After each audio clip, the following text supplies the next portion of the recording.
We are in a park with two children building a sandcastle. The boy watches their work, saying he thinks it's not right. He says that's not what he wanted, and the girl ends up laughing at him. At that moment, an older boy appears and steps on the two children's sandcastle while taunting them. After stepping on the castle, he tells the two to go somewhere else, making the girl cry over the destroyed work.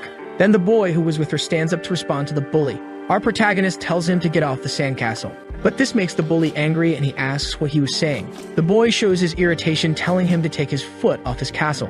Seeing the protagonist's face, the bully shrinks a bit while trying to look serious.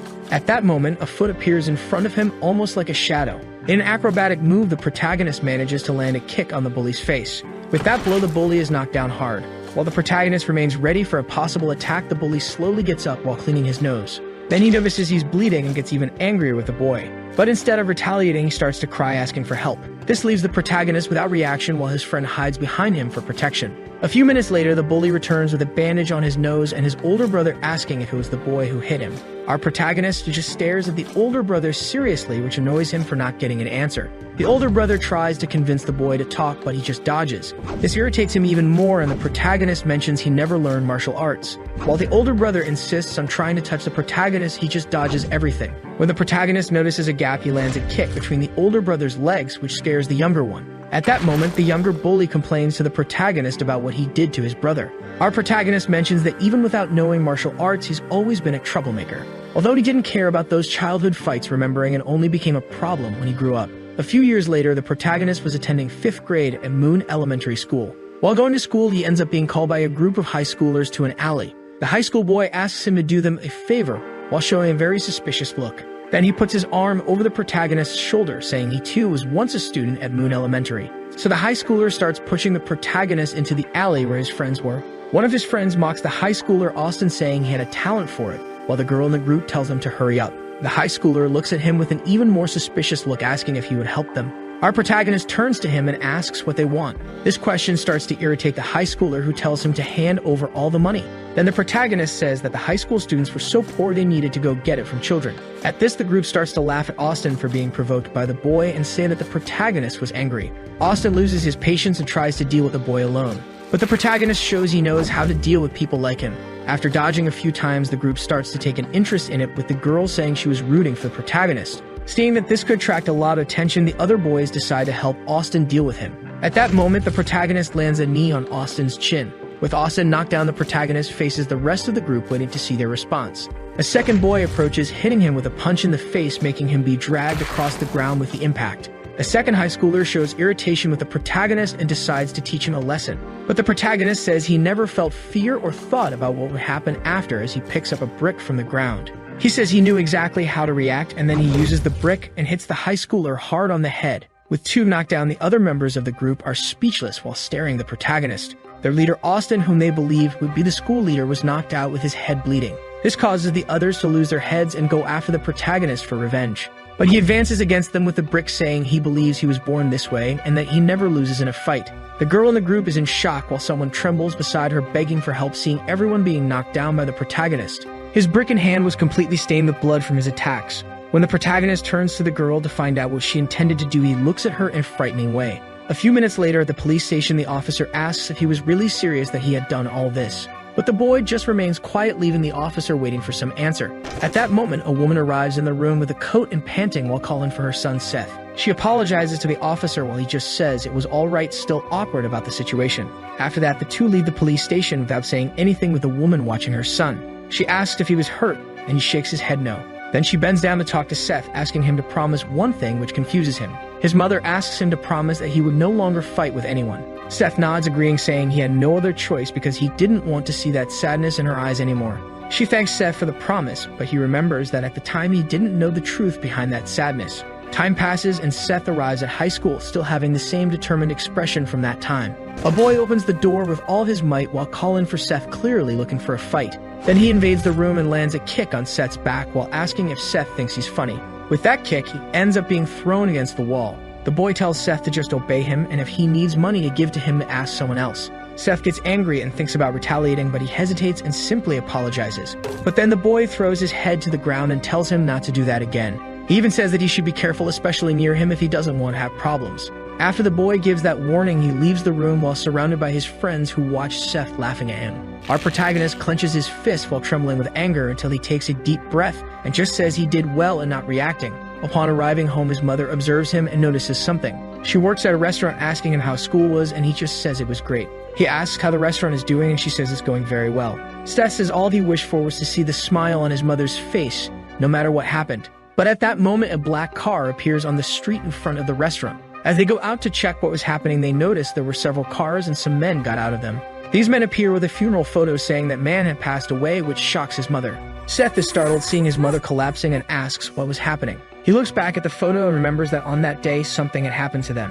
Years pass, and we see Youngjin High School, where there were rumors of a new student and the others were curious about it. As the student approached the classroom, the teacher mentions the transfer student and asks for help with him. At that moment, the student arrives in the classroom and introduces himself as Seth Kang. The girls stare at him, noticing he was quite handsome, while one of them seemed to recognize that name. But with the continuous murmurs, the teacher gets irritated and tells everyone to be quiet. The boys at the back of the room already observe him with malicious laughter, until one of the boys ends up noticing something and his friend asks what happened. This boy recognizes Seth too and believes it was a big coincidence. Seth introduces himself to the class, and the teacher tells him to sit on the empty bench at the back. Then he approaches his desk and sits next to the spiky-haired boy who was sleeping. As he looks to the side, he notices the boy staring at him with the same malicious smile as before. He decides to give a friendly smile as he recognizes the boys, noting that they also went to that high school. During the break, one of the boys approaches Seth and mentions they were sad when transferred in high school. The boys start to surround him, saying they're going to have a great school year. But Seth gives a smile that irritates the boy and asks if he doesn't remember who he was. Our protagonist says he couldn't possibly forget who he was while showing an empty and dead smile. That face scares the boy, and his friend gets angry with Seth asking if he was crazy. At that moment, the sleeping boy simply tells everyone to be quiet. He lifts his face a bit, asking if they didn't see that he wants to sleep while showing a stressed look. This scares the boy even more, who just apologizes to him. After avoiding a fight with the sleepy boy, the bully stands up saying he hasn't finished the conversation with the protagonist. Seth turns to his sleeping classmate, not understanding. The teacher opens the door trembling as he was a very old man and moves slowly to the desk. He tries to start the class until he gets confused and forgets what the planned lesson was for that day. Meanwhile, the boy continues to be outraged, thinking about Seth managing to leave him without an answer and already plans to take revenge on him. When he turns to Seth, he is staring at the window next to his sleepy classmate. Seth observes the weather of that day with a slight smile, while in the distance one of the girls was watching him. The girl believes this is the same boy she met when she was younger. But the moment he looks at her, she gets startled and turns away. He gets confused, wondering if she also knew him. But soon he ignores it and goes back to staring at the window, thinking it might be fun. After a while, he feels so relaxed that he starts to get sleepy. At the moment the spiky-haired boy is awake, Seth collapses from sleep under the table. The blonde boy stares at the protagonist and decides to leave the room for a moment. Then the bullies, who are watching him with fear, are impressed, until they understand it would be a chance to go talk to Seth, who was sleeping. With it, the bully joins his friends and goes to the table to settle the score with him. But at that moment, someone comes to stop them. The girl who had recognized him stands in front of the boys to prevent them from approaching Seth. This irritates the bully, saying it's going to be her turn too, but the girl says they can't cause trouble in the classroom. He says he doesn't care about that and tells her to get out of the way. But she doesn't hesitate, saying that as the class representative, she wouldn't let them do whatever they want. At that moment, Seth's hand appears on her shoulder, saying that although he appreciates the help, he prefers that she step aside. Our protagonist refers to them as his high school friends. He asks if they missed him because he missed those classmates while showing excitement for a fight. While the representative watches him curiously, the protagonist begins to explain about his life, saying that he held back when he was younger because of his mother, and with that the bully already notices something different. But he also remembers his father's words, saying he shouldn't let anyone kick his behind. A few minutes later, the blonde boy returns to the classroom and notices something different there. He realizes the bullies were no longer there and goes back to sit, while Seth seemed to have gone back to sleep. The class representative tries to look at Seth without turning her face, while the blonde boy lowers his head and goes back to sleep too. Then she turns to the protagonist, who slept like a fool. Meanwhile, a boy asks the bullies about them losing to a transfer student. This boy is intimidating and stares at them with superiority while trying to confirm their story, asking for help. The bully had a bandage on his nose while saying he used to be weak in high school. But something changed in him, and with that he remembers how Seth knocked them all down with a single blow. The big guy complains to the bully Nathan, saying he should be ashamed of losing to a weakling. Then the big guy heads to their classroom and looks through the window, asking if the transfer student was there. With that, he opens the door, with everything already starting a speech for the classroom, wanting to know who the new student is. The representative gets startled to see who it was this time, and he already starts trying to guess who it would be. Nathan mentions it was the boy next to Victor, while the protagonist continues to sleep. Then he says he will give his welcome to the newcomer. As he approaches, the classmate of the representative wonders why he was there. Despite the big guy trying to talk to Seth, he doesn't respond, which irritates him even more. Seth lifts his head, still sleepy, and the big guy says he took care of his money source. The big guy introduces himself as Goblin from Jungsan High School and says you must have heard something about him. At that moment, Goblin starts to look closely at Seth's face, realizing it was familiar and wonders if they've seen each other before. Our protagonist asks what he's talking about, and then the two recognize each other. It turns out that Goblin from Jungsan was the bully who destroyed his sandcastle when he was a child. Remembering this, Seth gets excited, asking how he's been and how his brother was. But he doesn't realize how much Goblin was sweating cold remembering his face. Trying to stay firm, he just says he'll see him later. Seth smiles, saying it's all good as Goblin leaves the room being questioned by Nathan. The bully tries to force Goblin to solve his problem with Seth until he sees the big guy's face again telling him to move. Nathan doesn't understand anything and asks if he wasn't going to solve the case, but Goblin reinforces that he should get out of the way. With that, Goblin walks out of the room and Nathan just looks confused and turns to face Seth, not understanding anything. Seth feels at home returning to his old neighborhood until they realize something. Both he and the representative have a slight premonition while Goblin makes a call to his older brother. Back at Seth's mother's restaurant, she asks how school was going. He says it was fun, and she already asks about their promise. Seth says he remembers he shouldn't fight anyone unless they hit him first. His mother already shows concern, and he says he would leave because he had class that day. But as he leaves the place, he is greeted by a man calling him boss. At that moment, he sighs, reminding the guy that he wasn't supposed to do that, and he had already asked him to stop. The man calls him boss again, and the protagonist repeats that he stopped calling him that. After getting into the car, he asks to go quickly, and the driver continues the journey while his mother watches them. Back at school, Seth is sleeping in the classroom next to Victor. Hours pass, and so do classes, while Seth just lies on the table sleeping and the representative stares at him. While the boys talk nonsense in the room, the physical education teacher opens the door. Then the representative tells everyone to stand up for the teacher. He goes to the desk already without much enthusiasm and notices something in the room. The two sleeping in the back end up annoying him while the students get worried. With that, the teacher goes to the back of the room very angry and stops behind the two. At that moment, he pulls both of their ears and lifts them to wake them up. The teacher starts complaining to Victor, saying he only let go last time because he was busy with other things. As for Seth, the teacher doesn't recognize him and asks who he would be. That the representative raises her hand, explaining that Seth was the transfer student. But since they were sleeping in class, the teacher sends both to the running field. On the running field, the two look around while complaining about having to do this. He explains that the two would have to run 3 laps around the field, but he includes that the first to cross the finish line wouldn't be punished for their behavior that day, while the loser would regret being born, but the two continue without any enthusiasm. As the teacher ends up shouting, demanding an answer, Seth accepts his orders. Then Victor starts running, and the teacher already hurries Seth for not running yet. At first, he runs without any enthusiasm or concern, until he mentions it would be embarrassing to lose, and with that, Victor gets excited to run. Victor starts to speed up, and Seth manages to keep up. But Victor accelerates even more, hoping to leave him behind, which disturbs Seth. Understanding that this would be a contest, he gets excited about the idea. And with that, the two run like a bullet past the teacher. He is impressed to see the absurd disposition of Seth and Victor. The two race across the running field while looking at each other like two children trying to overtake the other. After finishing the race, both are exhausted, and Victor looks at Seth curiously, while Seth imagines it will be fun. Meanwhile, the teacher continues to be impressed to see that someone could reach Victor's level. The next day, the final round of the national team fighting selection contest was taking place. In the open weight category, a blonde man boasts that he was close to joining the team as he only lacked one more opponent. But his opponent was a huge boy who looks at him from behind with a strange aura. All the spectators are worried about it, while the boy seems to be annoyed by the man's comment, because even though he talked so much, he didn't last in the fight and was already defeated by him. After the fight, competitor Brock Chang returns to his locker room to rest, until he receives a visit from Goblin and asks what he was doing there. Goblin says that the boy from the past who beat them when they were younger was back. This phrase makes Brock scared and starts shaking sitting down, which makes his brother curious. Back at school, Seth and Victor were sent to the counseling room by the teacher, who tells them not to sleep in his class. Then he already asks Victor when his next competition would be. He says he hadn't registered, and the teacher explains that if he wants to be a professional, he should also pay attention to weight. Then he turns to Seth and asks if he's on any team. As Seth doesn't understand, he explains it's about athletic teams, and Seth says he's not participating in any. His phrase disappoints the teacher for the wasted potential before sending them back to the classroom.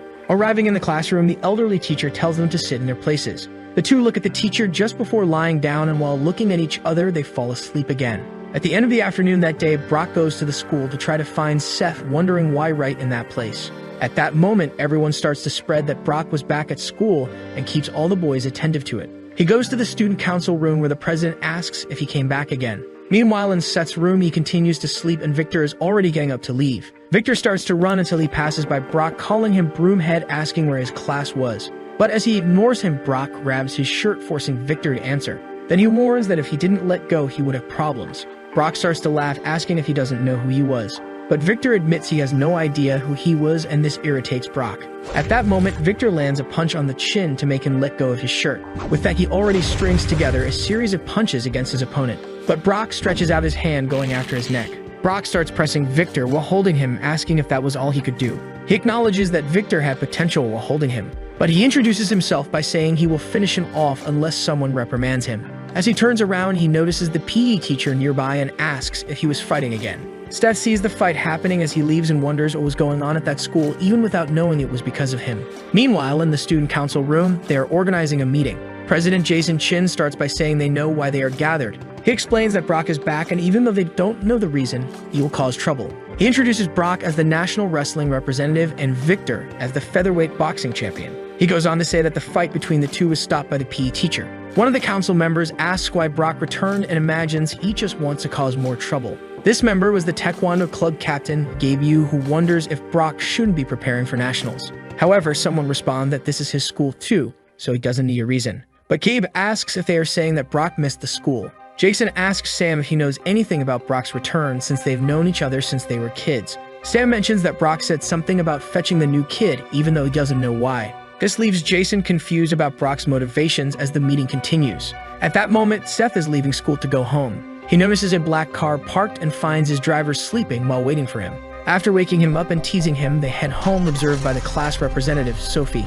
She notices Seth in the car while her friend calls her from afar. The driver asks if Seth is going to visit a place again, and he confirms. That night, they pass by his mother's restaurant, and Seth watches her working, then tells the driver to keep going. They arrive at the building of a company called Sunshine Group. At the entrance, he is greeted by a man who welcomes him as the boss. Seth gets out of the car, greeted by his employees at the entrance of the building. He gets irritated and asks how many times he needs to repeat not to call him boss when he's in his school uniform. This leads to a flashback of the protagonist in front of his father's grave on a rainy day. He stares at the photo on the grave until a tall man appears with an umbrella, asking them to leave because it was getting cold.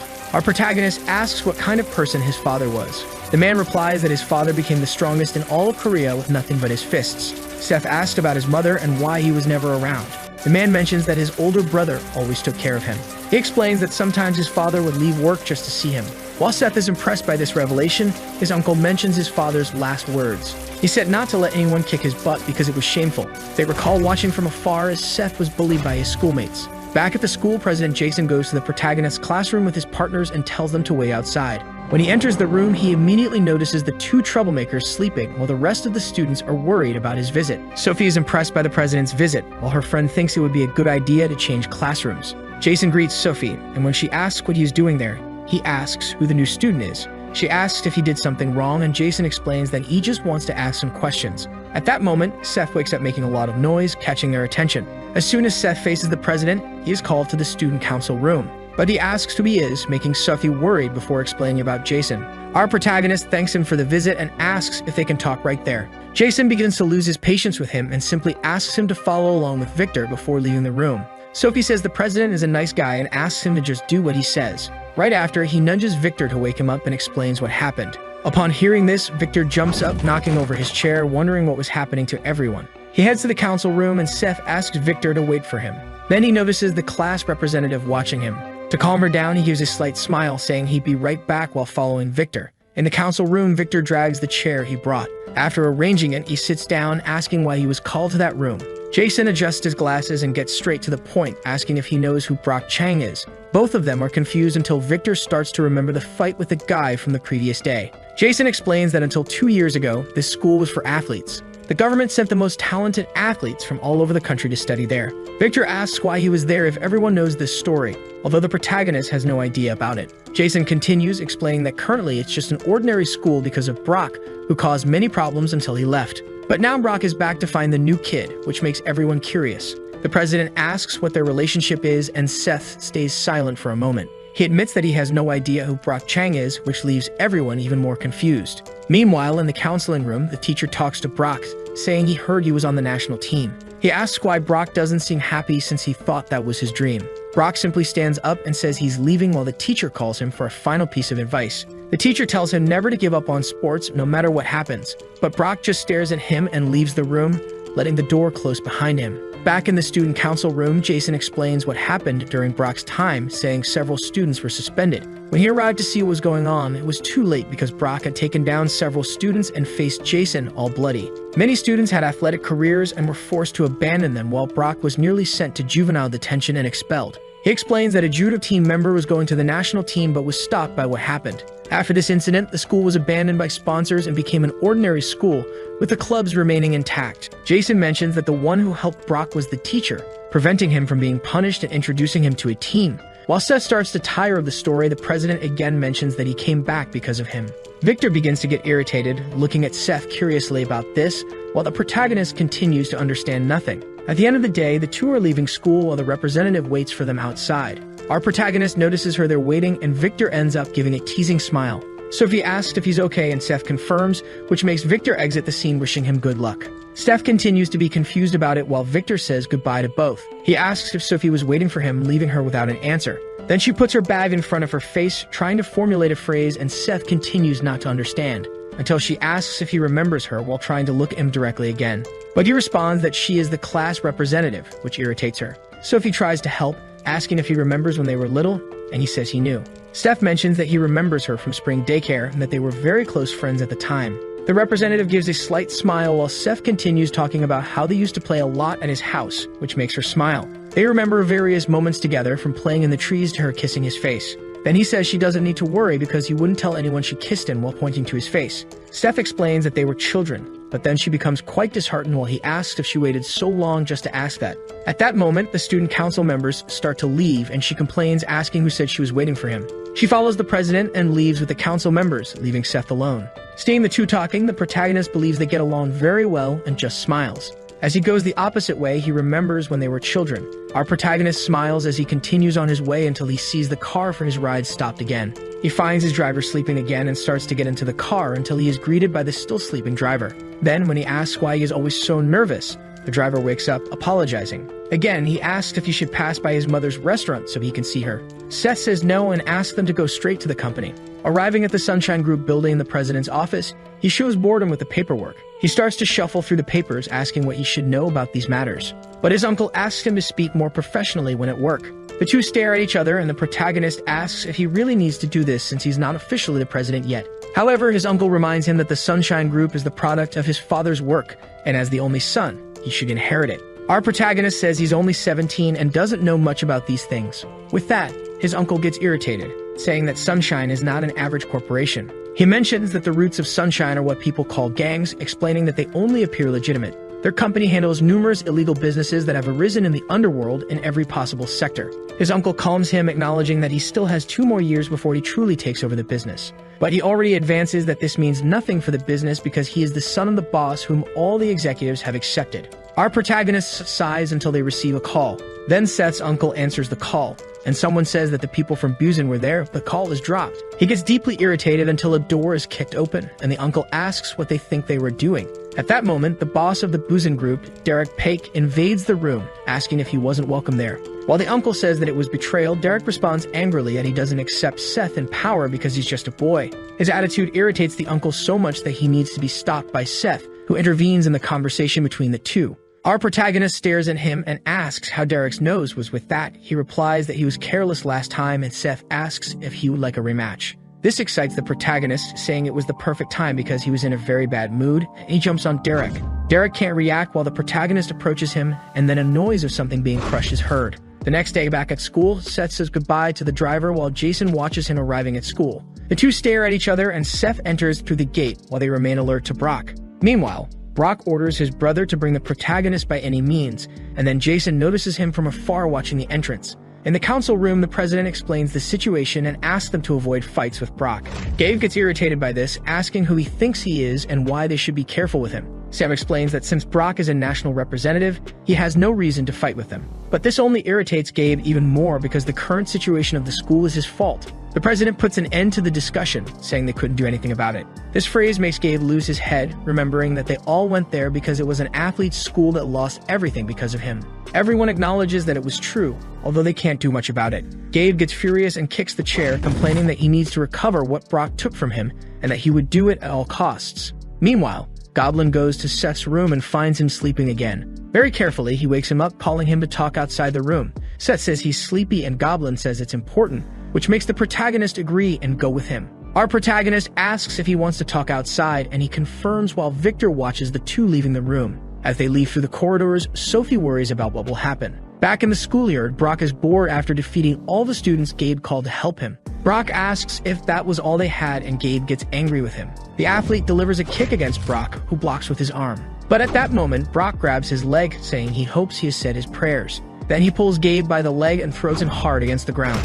After defeating him, he still feels bored while observing his unconscious body on the ground. Then he says he will make sure he never walks again. However, he is stopped by the council president, who appears to end the fight. Brock recognizes him, and Jason asks why he was there since he had no grudge against the school. He explains that he indeed had no problems with the school and just wanted to talk to the new kid. Jason tells him not to cause any more disorder within the school area. With that, Brock says that although nothing can scare Jason because he comes from a wealthy family and is the council president, he is superior. The president stands firm, saying that he cannot let the entire school get into trouble because of him. Suddenly, our protagonist arrives, brought in by Goblin. At that moment, the two stare at each other and Seth realizes that he is the Brock they talked so much about. Remembering Goblin's brother's face, he gives a huge smile, saying he hasn't changed a bit. But then Brock is ready to face him and approaches the protagonist. Seth notices his intentions and starts to tremble his hands until he clenches them, preparing his fist. Until Jason intervenes between the two, preventing Brock's advance. He warns Jason not to interfere if he doesn't want to regret it.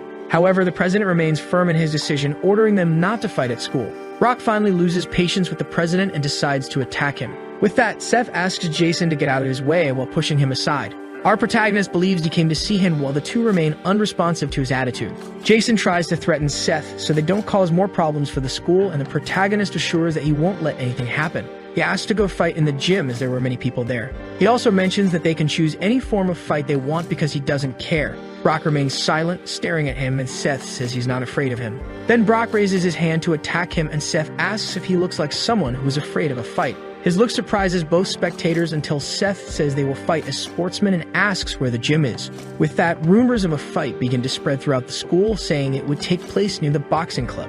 In the boxing ring, the two face each other while waiting for the fight to start. Seth begins to stretch while smiling at Brock, and Brock takes off his shirt, warming up his arms. Then the council girl approaches Jason and starts to provoke, asking if he wasn't going to resolve this. In the gym's upper bleachers, Nathan is surprised to see the fight about to start. But then the physical education teacher appears, shouting at everyone. Everyone worries about what will happen, and the council girl starts to blame Jason for it. However, upon reaching the ring, the teacher just leaves a pair of gloves for Seth and says they need them for the fight. He mentions that he will be a referee and that they would fight under MMA rules with 3 rounds and 3 minutes per round. Seth observes the teacher and lets out a confident smile. Meanwhile, in the classroom, a boy bursts in shouting that they would be fighting in the boxing gym. At that moment, Sophie worries about it while Victor wakes up hearing Brock's name. Both stare at each other seriously until the teacher reminds them that this is a sport. Our protagonist decides to ask Brock if all this was because he was knocked down by him as a child and calls him a sore loser. But this only makes Brock even more impatient with him. Brock explains that was the only time he lost a fight and asks if that's reason enough for him. The teacher sounds the gong, and with that, the fight begins. Brock tries to grab Seth's face, who dodges but notices something in that movement. Then Seth grabs Brock's arm, already preparing his strike. He lands a knee against Brock's belly while lowering him by holding his neck. After being knocked down, he tries to get up with much effort and difficulty breathing. But Seth doesn't hold back and lands a blow against his neck to knock him down again. All spectators are impressed with what they just saw while Seth remains standing after defeating Brock. Our protagonist turns to the teacher and asks if he isn't going to start the count. But he hears that there's no need to rush, which worries Seth. When he turns around, he sees Brock trying to get up and almost standing. Brock manages to stand up completely out of breath while staring at Seth. This makes the audience go crazy because the fight was just beginning. At that moment, the class representative arrives at the gym while Seth watches his opponent. The big guy charges at Seth, who just sighs, saying he should have stayed down. In a quick move, he dodges Brock's attack and grabs his head. Then he pulls him back, throwing him with all of his strength to the ground. Seth positions himself over him, asking if he seems weak while preparing a direct punch to the face. Brock only has time to realize what is going to happen before his face is crushed by Seth's punch. Everyone is shocked by this while Seth continues to beat his face until the point the teacher orders to stop the fight. After Seth stops his sequence of punches, the place is all stained with blood and the protagonist asks again if he seems weak. In the Sunshine Hospital, Brock is being treated, all bandaged up and resting after the fight. Suddenly, he wakes up with a physical education teacher beside him watching. The teacher asks if he's awake and mentions that the diagnosis says he needs to rest for 2 months. It was explained that although they managed to fix his nose, he had a skull fracture and a broken rib. He also warns Brock that he talked to his team saying he suffered an injury during training. When he's more relaxed, the teacher complains to Brock about causing all this trouble over a childhood fight. But then Brock says he doesn't care about that because he found something much more interesting than wrestling. Back at school, all the students in the classroom tense up at Seth's presence. Seth sighs, making the boys even more worried while he just gets up from his place. Observing the corridor, he notices the fear stamped on everyone there, worried about his next action. Arriving at the bathroom, he finds a group of boys discussing what was happening. One of them explains that all this is because the new kid defeated Brock and his friend can't believe it, until the two classmates get worried looking at the bathroom entrance. Seth approaches them and kindly asks them to move aside a bit. At that moment, they get rid of their cigarettes and leave immediately. Victor enters the bathroom and stops next to Seth, asking if he's free after school. He turns angrily to Seth, saying that Brock was his target and calls the protagonist for a fight in the boxing ring alone. That night at school, Victor waits in front of the boxing ring for Seth. Throwing his things under the ring, he pulls boxing gloves from his backpack. He remembers how he was humiliatingly defeated by Brock and how Seth finished him off as if it were nothing.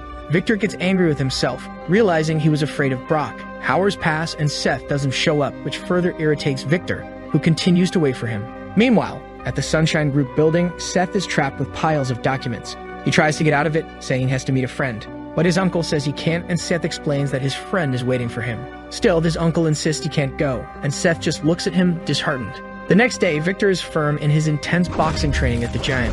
He continues his training until a man comes up, asking him not to push himself too hard since he doesn't have an upcoming fight. Victor replies that he needs to be always ready for when he needs to be. The man tries to explain to him that boxing won't yield much and it would be worth more for him to switch to MMA. But Victor explains that he doesn't do it for the money, which leaves the man speechless. He says it's okay, and that he made a promise. The promise that he would become a world champion and that he wouldn't give up until he achieved it. After that, he tries to calm the man down, saying they should get a fight soon and heads to school. As Victor leaves the gym building, a black car appears. Several men get out of the car and talk to the man, asking him to sell the building, saying they will pay what it's worth. Arriving at school, Victor goes to his classroom and finds Seth lying on the table. Seeing him, Victor gets irritated, remembering Seth and Brock's fight the day before. He kicks Seth's chair, making him get up all sleepy. When he looks at the clock, he complains that it's not even 7 o'clock yet. Seth turns around and sees Victor behind him, complaining if he thought it was funny to have left him waiting. But he explains that he had a lot of work to do, and that's why he didn't show up. Victor is confused by this work story, and Seth just yawns from tiredness. He tries to threaten Seth in case he thinks of running away from him again that day. But then the protagonist gets excited as he stands up, asking why he thinks he arrived so early at school. Our protagonist explains that he's not the type of person who runs away when someone challenges him to a fight. This statement irritates Victor, who already cracks his knuckles in anger. With that, Victor charges at him and tries to land a punch on Seth's face. Our little monster doesn't move, letting the punch hit him in the face. Victor hears the protagonist say he doesn't feel bad about it and realizes what really happened. The protagonist caught Victor's punch with one hand, saying his punch is quite strong. But then he starts to squeeze his fist until he breaks one of the fingers. Even in pain, Victor continues to stare at him seriously, and Seth asks if he still intends to continue.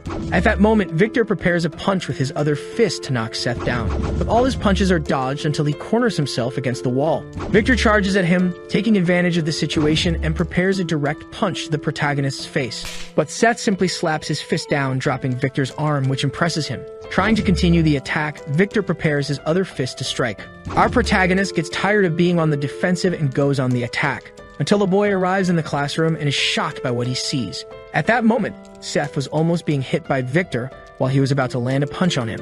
When Victor notices the student behind them, he decides it would be better to leave it for later. During classes, everyone looks at the two curiously about what happened earlier. The two have a sullen face throughout the class. Hours pass, and they continue trying to avoid looking at each other, until Sophie arrives calling Seth to go to lunch. At that moment, he feels excited, saying they can go together, which confuses her. Victor sits down and complains about him, saying they will soon find out who will win. But then he lowers his head and goes back to sleep on the table. When the two return, they see Victor sleeping and Seth lies down to sleep as well, while Sophie goes to her desk. At the end of the day, Victor gets up from the table and calls Seth to follow him. As they leave the school premises, he continues to tell him to follow, and Seth tries to ask something until Victor interrupts him. Still, he asks if they have arrived, and then Victor turns around just to see him entering a black car. Seth says he doesn't have much time and tells him to get in the car. After they get into the car, the driver asks, all uncomfortable, where he should take them. That night, the driver lights his cigarette to wait in front of Victor's boxing gym, asking if he can go home. At that moment, the black car returns, and the men who came in the morning come back armed. They walk towards the gym while the driver just smokes his cigarette. Meanwhile, inside the gym, Victor calls Seth to the ring. Then Seth looks to the side and sees a photo hanging on the wall of a fighter with a child. But Victor gets impatient and tells him to hurry up since Seth said he was busy. When Seth enters the ring, Victor admits he's been interested in him since he was transferred. Our protagonist still teases his opponent, asking how he managed to see him if he was sleeping. Victor gets irritated by his comment, and Seth tells him to just hand over the gloves. With that, Victor explains that this time he will fight without gloves because this is his sport. The two stare at each other seriously, and Seth pulls his tie to take off his shirt. At that moment, Victor is impressed to see the number of scars on Seth's body. He continues to provoke Victor, asking if he was scared, which irritates him even more. The fight begins with Victor charging at him with his speed. The moment he intends to land a punch on Seth's face, someone yells out for him. His coach appears, panting at the door, and disrupts the two's fight. He asks who the people outside the gym are, which makes the two curious. When Seth goes out, he sees his driver subduing the vandals who wanted to invade the gym. He asks what happened, and the driver explains that they intended to attack. Our protagonist asks who they were and why they did it. The driver says he has no idea why, and Seth decides to take one of them to ask better. Back at the Sunshine Building, they hear that the gym has unpaid debts, and that's why they were going to settle accounts. He asks if the idea was to forcibly take over the gym building with that, but the man says they intended to buy the coach's gym. Seth asks his uncle what they should do, and he asks what the protagonist would like to be done. Back at school, the teacher says Victor hasn't arrived and asks if anyone would have any idea where he was. Everyone starts to suspect that Seth did something to him the day before, and Sophie turns around. Then the teacher just ignores the absence and decides to start the class anyway. Hours pass, and Victor still doesn't show up in the classroom. Suddenly, he appears in the room and goes to the table to talk to Seth outside. The two leave the room and leave Sophie even more worried. On the side of the school building, Victor stands in front of Seth holding an envelope. He shows it and asks what exactly that envelope was, explaining that he received it the day before. Victor comments that his and his father's debt were paid with interest, and Seth questions what he means. This irritates him, and he asks if this was Seth's doing. But Seth asks what the problem would be with that. With that answer, Victor tells Seth not to meddle in his family's problems, but the protagonist asks if that's how he protects his pride. His phrase irritates Victor even more, who grabs his collar, but Seth tells him to return the money if he doesn't want the help. But Victor explains that the collectors disappeared and asks what he had done with those collectors. Seth frees himself, telling Victor to just focus on his boxing. He also reminds Victor of the promise he made to his father to become a world champion. Then Victor steps back when he realizes that Seth knew about it, and Seth warns that he can call him out for a fight whenever he wants. As Seth walks away, Victor can only watch him leave, which again disturbs him. Back in the classroom, Sophie stares at the door waiting for her beloved to return. But when he arrives, she gets startled, asking what she was doing. She tries to make up an excuse, saying she thought he had gone to fight again. Seth teases her, asking if she was worried about him. Then she blushes and comes up with a class representative speech, saying she feels responsible for them. With that, Seth says he won't fight with the boys from their class, noticing that she hasn't changed at all. Sophie doesn't understand, and he explains that she has always been kind and concerned about everyone. As he leaves, Sophie just watches him go while someone watches them from afar. The council president gets annoyed with Seth's closeness and says he should know his place. In an old Japanese-style house, Derek waits seated in an empty room. A man in a half-open kimono full of tattoos asks for permission to open the door. Inside that other room was the leader of the Santu Onakai gang, Meduki Ryushin. Derek bows his head, apologizing to the leader, who only mentions that he was extremely disappointed with his subordinate. He apologizes again, trying to ask for another chance to fulfill his mission, explaining that since the heir has not yet been confirmed, they could take over Sunshine if they received help from the gang. At that moment, Ryushin breaks his pipe, hitting the ground with all his force. Ryushin praises having heard that the heir was very young. He remembers that even being very young, he was still the heir and he should be more cautious. Then he explains that they should look for what the heir's weakness is, because as he is not an adult, he must have a weakness. Derek begins to remember moments he saw Seth with his mother after his father's death and believes he knows what his weakness would be. But the gang leader already advances that he must work calmly and make sure not to fail this time. A group of boys appears in the protagonist's room led by Gabe, who is still recovering. He already yells at everyone.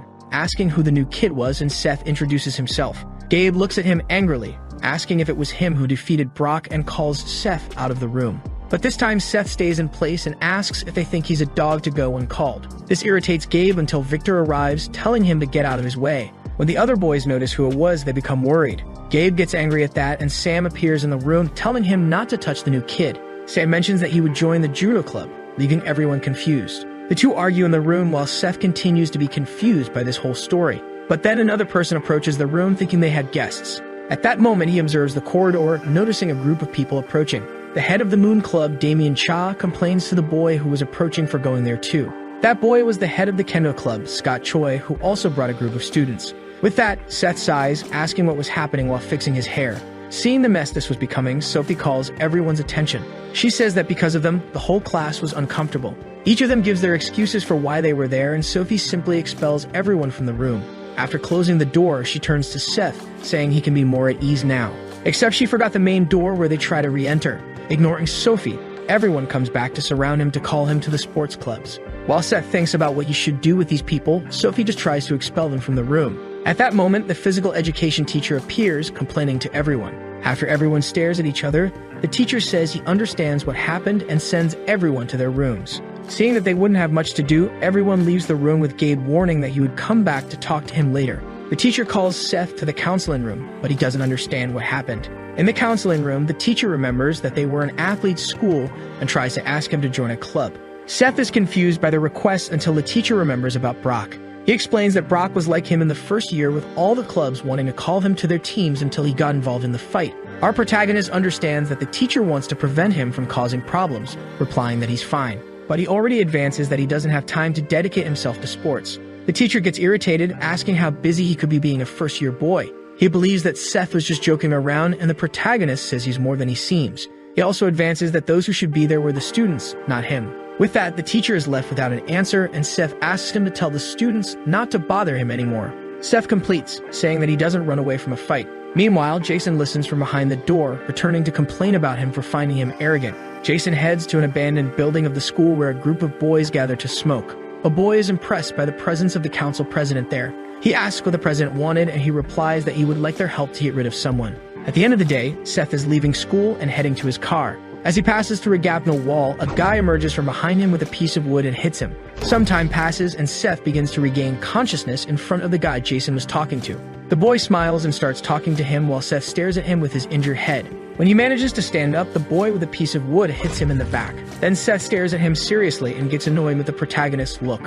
One of the boys from the classroom says he seemed very weak for someone who defeated Brock, and another boy tells him not to be rude. As he stands up, Seth says he's in an interesting situation. The group leader is impressed that he isn't scared of the current situation. At that moment, the boy with a piece of wood tries to hit him again.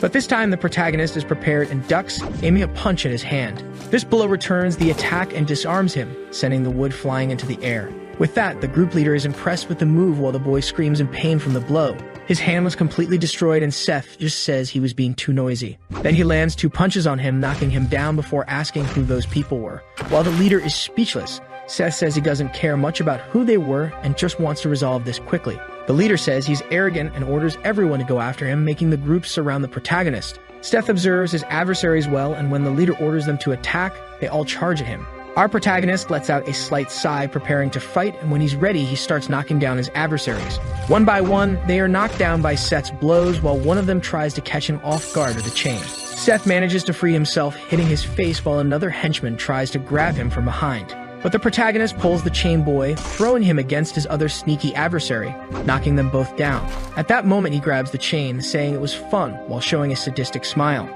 The leader gets angry again, ordering his henchmen to finish Seth off quickly. Then they go to get the bats to end the fight once and for all. As soon as they start trying to hit him, Seth dodges the first attack. With that, he strings together blows on each of the aligned henchmen, getting rid of all those in his way, until he is caught by surprise, becoming immobilized while another boy approaches with the bat. As he prepares to hit the protagonist, he quickly lands a kick to the face while throwing the other against a wall. After freeing himself, the protagonist turns against the boy who immobilized him, landing a series of punches. Another boy tries to catch him off guard with a bat in hand to finish the fight. He manages to hit the protagonist's head, who stands up feeling the pain of the blow. When he sees his own blood, he simply loses his head as he turns to his adversaries. At that moment, he charges at the remaining boys from the group. Their leader is simply without reaction to what he just saw. His entire group was completely defeated by Seth, who remained standing. With that, he notices that the protagonist was the same boy who finished off his friends with a brick when they were younger. When he charges at the leader, he cowers in fear of the protagonist. Seth grabs him by the neck, asking him to tell who was the guy who sent them to do this. After settling things in the abandoned building, he returns to the school building. Meanwhile, in the council room, the president waits with 2 other members. Jason wonders why he hasn't received news from the group while Seth approaches the council room, until the protagonist opens the door of the room, leaving the president surprised. Seth approaches him slowly while Jason stands up, facing the protagonist. He asks what Seth was doing in that room, and the protagonist just smiles at him. At that moment, he grabs the president's neck and hits him against the table. Our protagonist asks why he was attacked on his order. But then Sophie arrives in the room to talk to Jason and finds Seth interrogating him. Seth lifts the president back up, saying he was a lucky guy. After releasing him, he heads for the door while Sophie watches him frightened. He understands what the situation was and simply heads for the door, leaving Sophie behind. The next day, she sits disheartened at her desk, still remembering what she saw the night before, and tries to turn to Seth. At that time, Seth's car arrives at the school with his uncle saying he wouldn't question what happened. But he says he would provide some bodyguards for him. Even with Seth insisting nothing happened, his uncle doesn't believe it because his face was cut from the blow he received. The two argue a bit about the situation until Seth puts an end to it, telling him not to do that. But his uncle reminds that they are having problems with the leaders of Buzan and Pohan. He already advances that it's better for Seth to be prepared while he asks only that they stay out of sight. When he arrives at the classroom, Sophie is startled to see him. Arriving at his desk, Victor teases him, saying it was a shame while asking if they had beaten him up. Although Seth explains that it was 11 against 1, Victor just says it was nonsense. An announcement comes over the loudspeakers calling Seth to the principal's office, which makes Sophie and Victor curious. Victor asks if something happened with Jason, because his uncle is the principal and his father is the real owner of the school. Already advancing also for him to be careful because it's not well known what he is capable of. When he opens the door of the room, he sees Jason with several school employees. The principal, Calvin Shin, confirms the protagonist's name and mentions that he has caused many problems since his transfer. At that moment, Jason lets a slight smile escape, knowing the outcome of this conversation. He begins to list Seth's cases of fights, including the assault on the council president. With that, he concludes by mentioning that Seth was expelled from school. The president keeps smiling until he notices that Seth just looks at that comment with a smile, asking if that was serious. Right after that, he pulls out his cell phone to make a call. In a few seconds of conversation with his uncle, he orders to buy the school he attends. Several cars start to appear in front of the school, which makes the students curious. Seth's uncle steps out of one of the cars, heading to the school followed by their bodyguards. Calvin notices the commotion of his uncle arriving and asks what Seth had done. At that moment, the group opens the door to the principal's office. Jason tries to question who those men were but ends up being immobilized by the driver, who tells him to stay quiet. Approaching the principal, the uncle hands him an envelope. The principal gets angry with them for invading the school, and the uncle just tells him to read the content inside the envelope. After staring for a while, he opens the envelope and is shocked to see the content. It's mentioned that the principal had been involving the foundation in illegal activities for years, and the uncle promises not to mention anything if they hand over the school. Calvin gets angry, but as he tries to complain, he is grabbed by the neck. Then the uncle mentions that he had been spending the students' lunch money for his own benefit and that they should resolve this calmly. Back at the Shin house, Calvin talks to his brother, apologizing, because he had been forced to sell the school, which angers him. His brother complains to him, asking if he had gone crazy, and all he receives in response are more excuses. He examines the documents, noticing that it was the Sunshine Group, saying they are a bunch of criminals. When Jason arrives in the room, his father asks what happened at school. Jason explains everything that happened in recent days, and his father just picks up the phone to call the senator. He asks the secretary if they had heard of the Sunshine Group. Meanwhile, at the Sunshine Building, the uncle explains what was done, saying it was easy because they were guilty. Although Seth asks if this could cause problems, the uncle starts listing all the crimes they found in their records. Our protagonist is impressed with how much he discovered in one day, and the uncle remembers that since he went to that school, they were prepared. But then the uncle asks who will be the new director of the Youngjin Foundation because he believes Seth would choose the new director. However, although he believes Seth had someone in mind, he simply hadn't thought about it yet. The next day, Seth arrives at school, heading straight to his desk. As he sits down, Victor watches him curiously, who ends up noticing the look and starts watching him back. After staring at each other for a while, Victor gives up and turns his head down again. Sophie watches Seth from afar and gathers the courage to approach him again. She asks if something happened because she didn't see him after he went to the principal's office. Seth asks if she was worried about him even after seeing him that way, and she says he's a classmate. Our protagonist gives a light laugh and smiles at her, saying she didn't need to worry. But at that moment, Jason arrives in the room, bursting through the door, calling for Seth. Everyone is impressed with the president's visit while waiting for him to say something. Jason asks if Seth believed he would be afraid of a pathetic criminal like him. But as soon as Seth stands up to go to him, Jason simply slams the door shut, running away, which leaves him without reaction. Back in the principal's office, the physical education teacher knocks on the door and a man gives permission to enter. Seth's uncle asks him to sit down while he continues to look out the window. He asks if the uncle was looking for him and tries to find out how he could help. Then he requests that the teacher become the new principal of the school, as it was the order of the new owner of the school. At the end of that day, Seth prepares to leave and Jason waits for him in an alley with his friends. He explains that they were supposed to bring the protagonist to him. One of the boys is impressed that it was just about capturing a high schooler while remembering that he needed the money anyway. But when he sees who it was, he is shocked while Seth gets into the car. Jason is confused and the boy gets angry, saying that he wanted them to catch a murderer, throwing the money in his face. All the boys run away, leaving Jason behind, which angers him even more, wanting to know more about Seth. Looking at the street, he sees a line of black cars taking Seth away, which impresses him even more. Back at Seth's mother's restaurant, she mentions that he was having fun. He explains that so far it has all been very entertaining. But when Seth asks why they don't live with his father, it makes her tense. Seeing her reaction, Seth says she doesn't need to answer if it's too difficult. His mother forces a smile, saying she will tell him another time.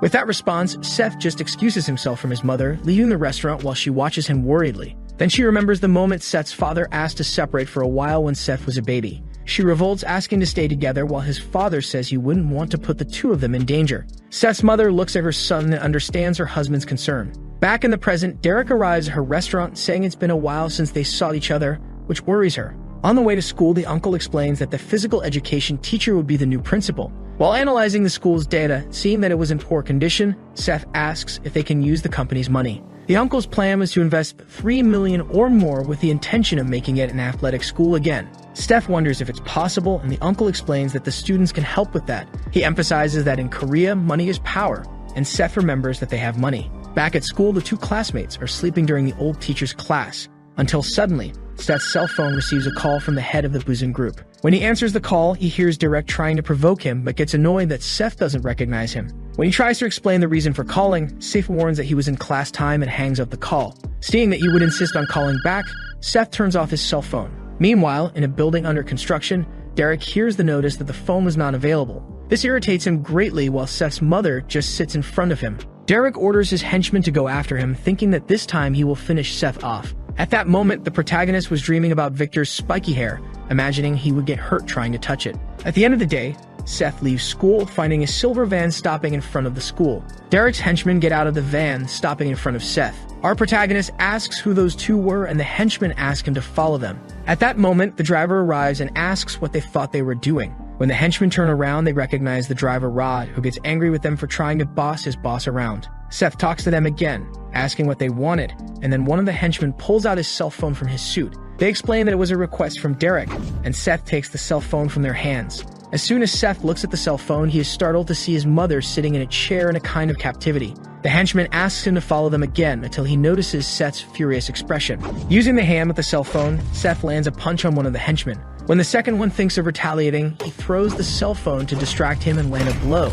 Taking advantage of the punch, he pushes the henchman to the ground, still in fury, embedding 2 teeth in his fist. He holds the henchman's head and orders him to tell where they were keeping his mother. Upon finding out, all the bodyguards' cars follow to the location while Seth calls his uncle, who tries to keep him calm. Our protagonist yells, remembering that they kidnapped his mother, but his uncle tells him not to stoop to their level. Back in captivity, Derek is again trying to make a call with no success and doesn't understand why. He looks at Seth's mother, saying he has nothing against her, but he doesn't think it's right for a child to be running sunshine. However, his mother says that Seth will do a better job than him, leaving Derek irritated. She says he's just a delinquent as she stands up from her chair to tower over him. The protagonist's mother ends up losing her smile and stares at him with a serious and aggressive look. Then the uncle reveals something to Seth that leaves him completely surprised. The protagonist is inside the car, very irritated by what they did to his mother. His fleet of cars arrives at the designated location. Seth starts to get out of the car and his uncle is waiting. Adjusting his tie, he asks where his mother is. The man turns his face, indicating that she is inside. Without thinking twice, the boy starts running. Then he goes up the stairs. Arriving forcefully, he kicks the door. His mother is serene as if nothing had happened. Surprised, Kang calls for his mother. Looking around, he realizes that all the men are lying on the floor while the woman is standing.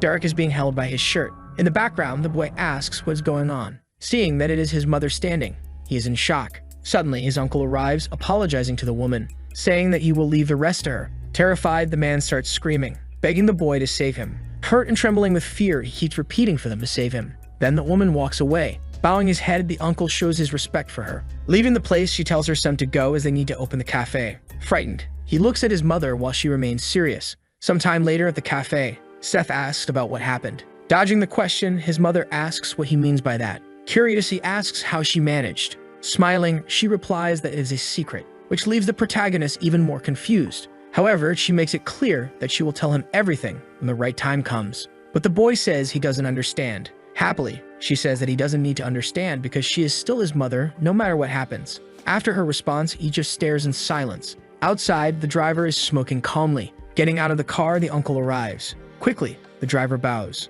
The uncle is watching the two. Suddenly, he starts getting very angry. Remembering the past when Seth was still a baby, his mother was playing with him using a yo-yo. However, she hit the boy's head hard. He falls to the ground, startled. He starts crying in despair and keeps crying a lot and screaming. His mother tries to calm the baby. Playing with the yo-yo again, she almost hit him, but the boy manages to dodge. But as he has no control over his body, he falls to the ground again. Picking him up, she begins to hug her son. His father shakes his head watching the scene. In the background, the uncle observes everything in silence, as if he had a secret. Back to the present, he is with the driver outside the cafe. Breaking the silence, he calls Rami, the driver. He reveals that the Yakuza were behind all the rebellion that happened in Busan. After the answer, the man remains silent. Irritated, he curses the Yakuza group deeply. The uncle tells Rami to take better care of the boss, and the man bows, saying that he will, and says that he can keep the gun in his hands. Laughing, the man is happy with this news, thanking the uncle for that. Changing the subject, he asks the driver if there is someone they can send to the school.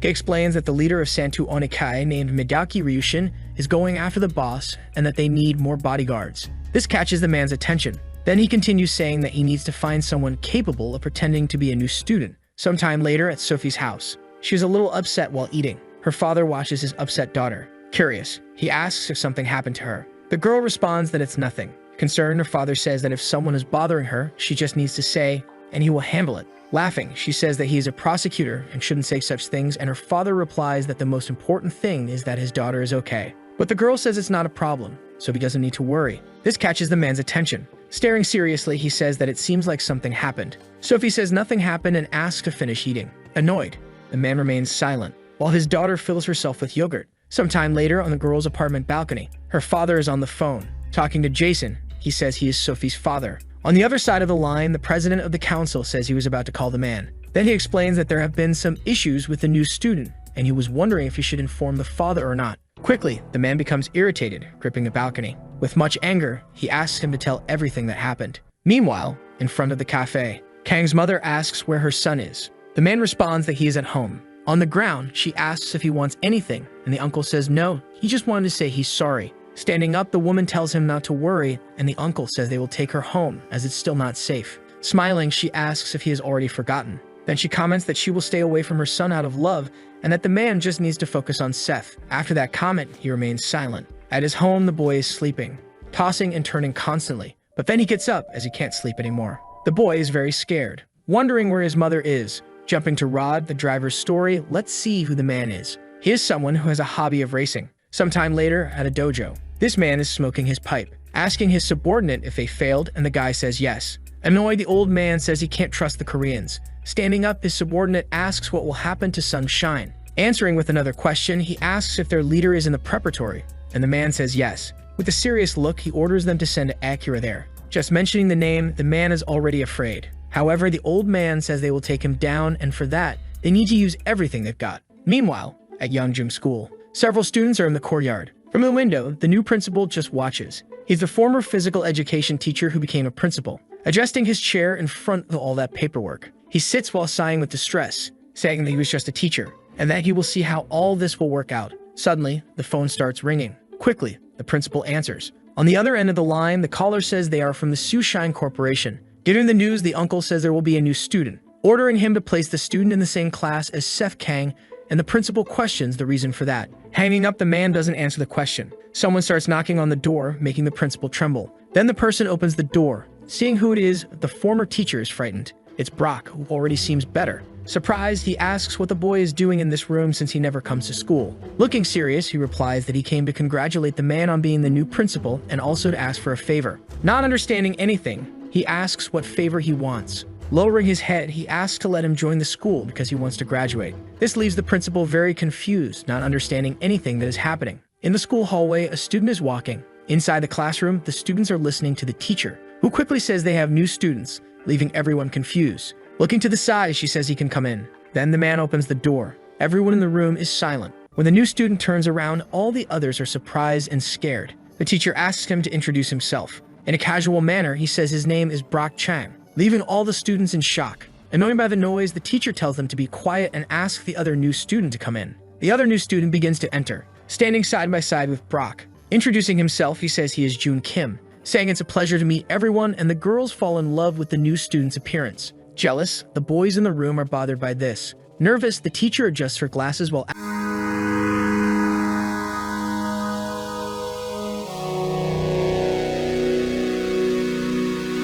Я не могу, но достану звезду.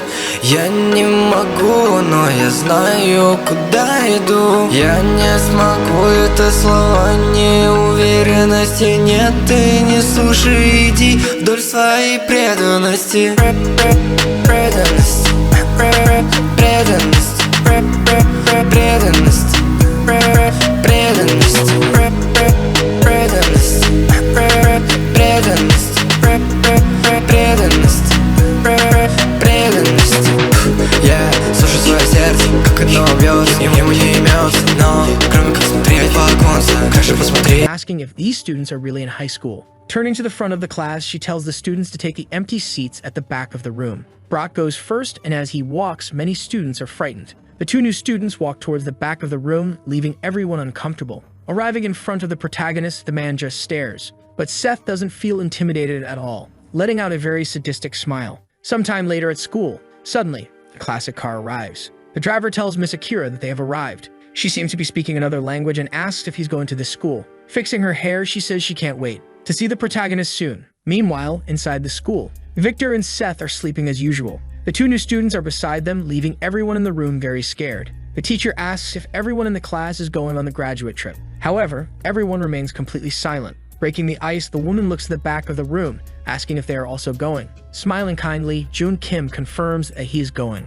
With a blank expression, Brock remains silent. Then he looks to the side. Seeing the two sleeping, he says he'll go too. A little nervous, the teacher says she'll see them tomorrow. As she leaves, she asks everyone to befriend the new students. When she leaves, everyone becomes desperate.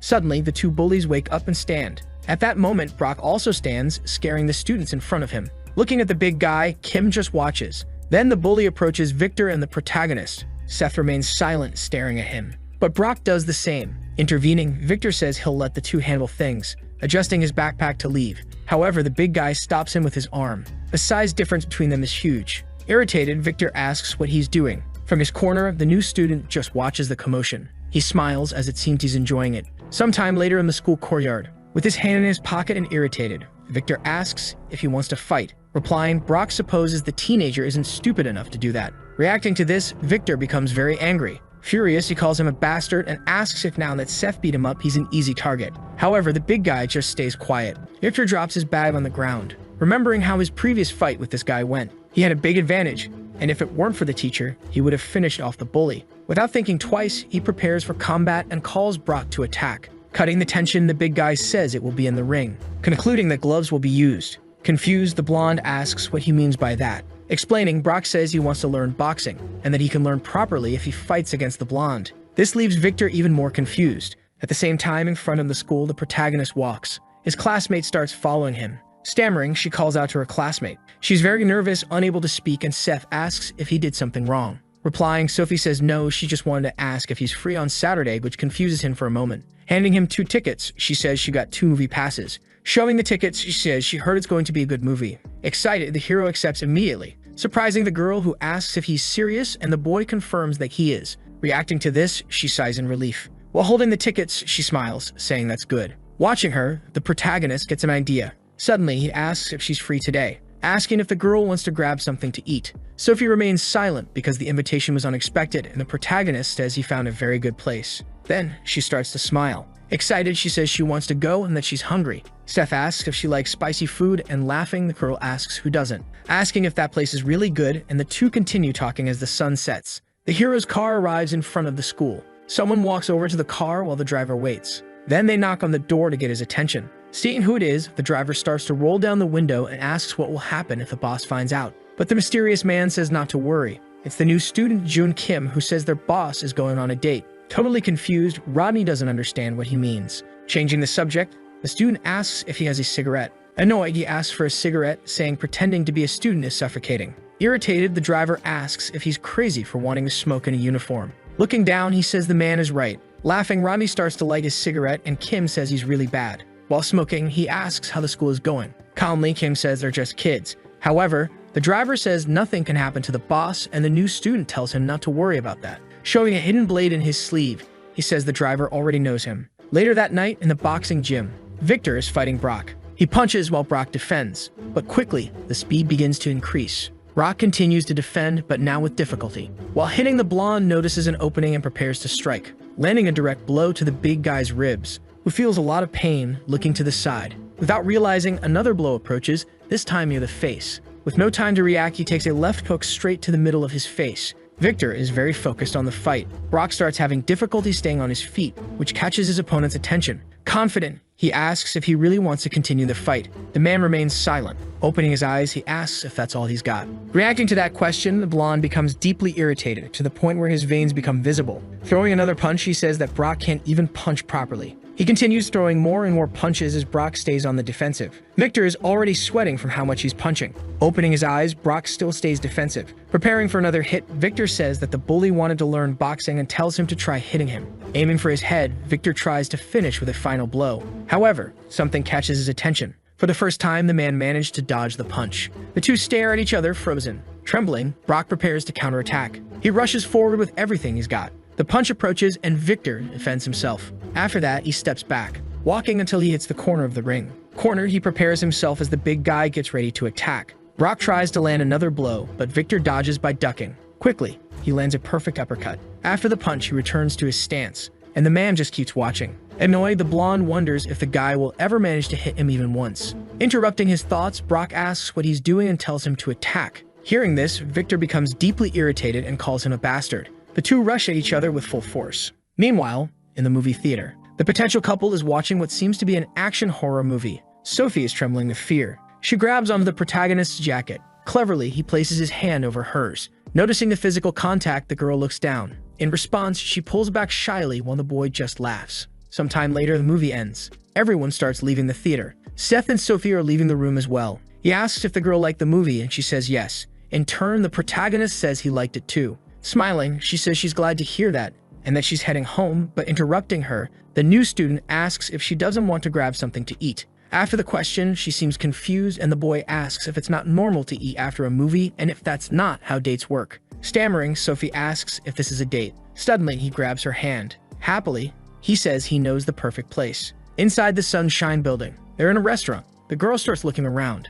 Leaning in, she whispers, asking if the place is expensive, and smiling, the boy tells her not to worry and to eat. A waiter comes to the table, placing all the silverware and plates. She then thanks him for it. As the man walks away, the girl sighs, which leaves the boy confused. Continuing, she says she still thinks it's too much, and the boy tells her not to worry because it's free. Sophie asks what he means by that, and the boy explains that the restaurant belongs to the company, so they can eat without paying. Still not fully understanding, she asks what he's talking about, and the protagonist replies that it's complicated, but that he's richer than she thinks. After hearing this, she smiles. Intrigued, the new student asks if she thinks it's a lie. However, Sophie explains that's not it, and the boy asks why she's laughing. Embarrassed, she responds that she laughed because she got jealous when he said he's rich. Changing the subject, Seth asks when their second date will be, making the girl blush entirely. Another day on the road. A fleet of cars is heading somewhere else. Inside the car are the protagonist, his uncle, and the driver. Breaking the silence, the uncle says he'll send people to Jeju Island, explaining that the Japanese gangs must be planning something.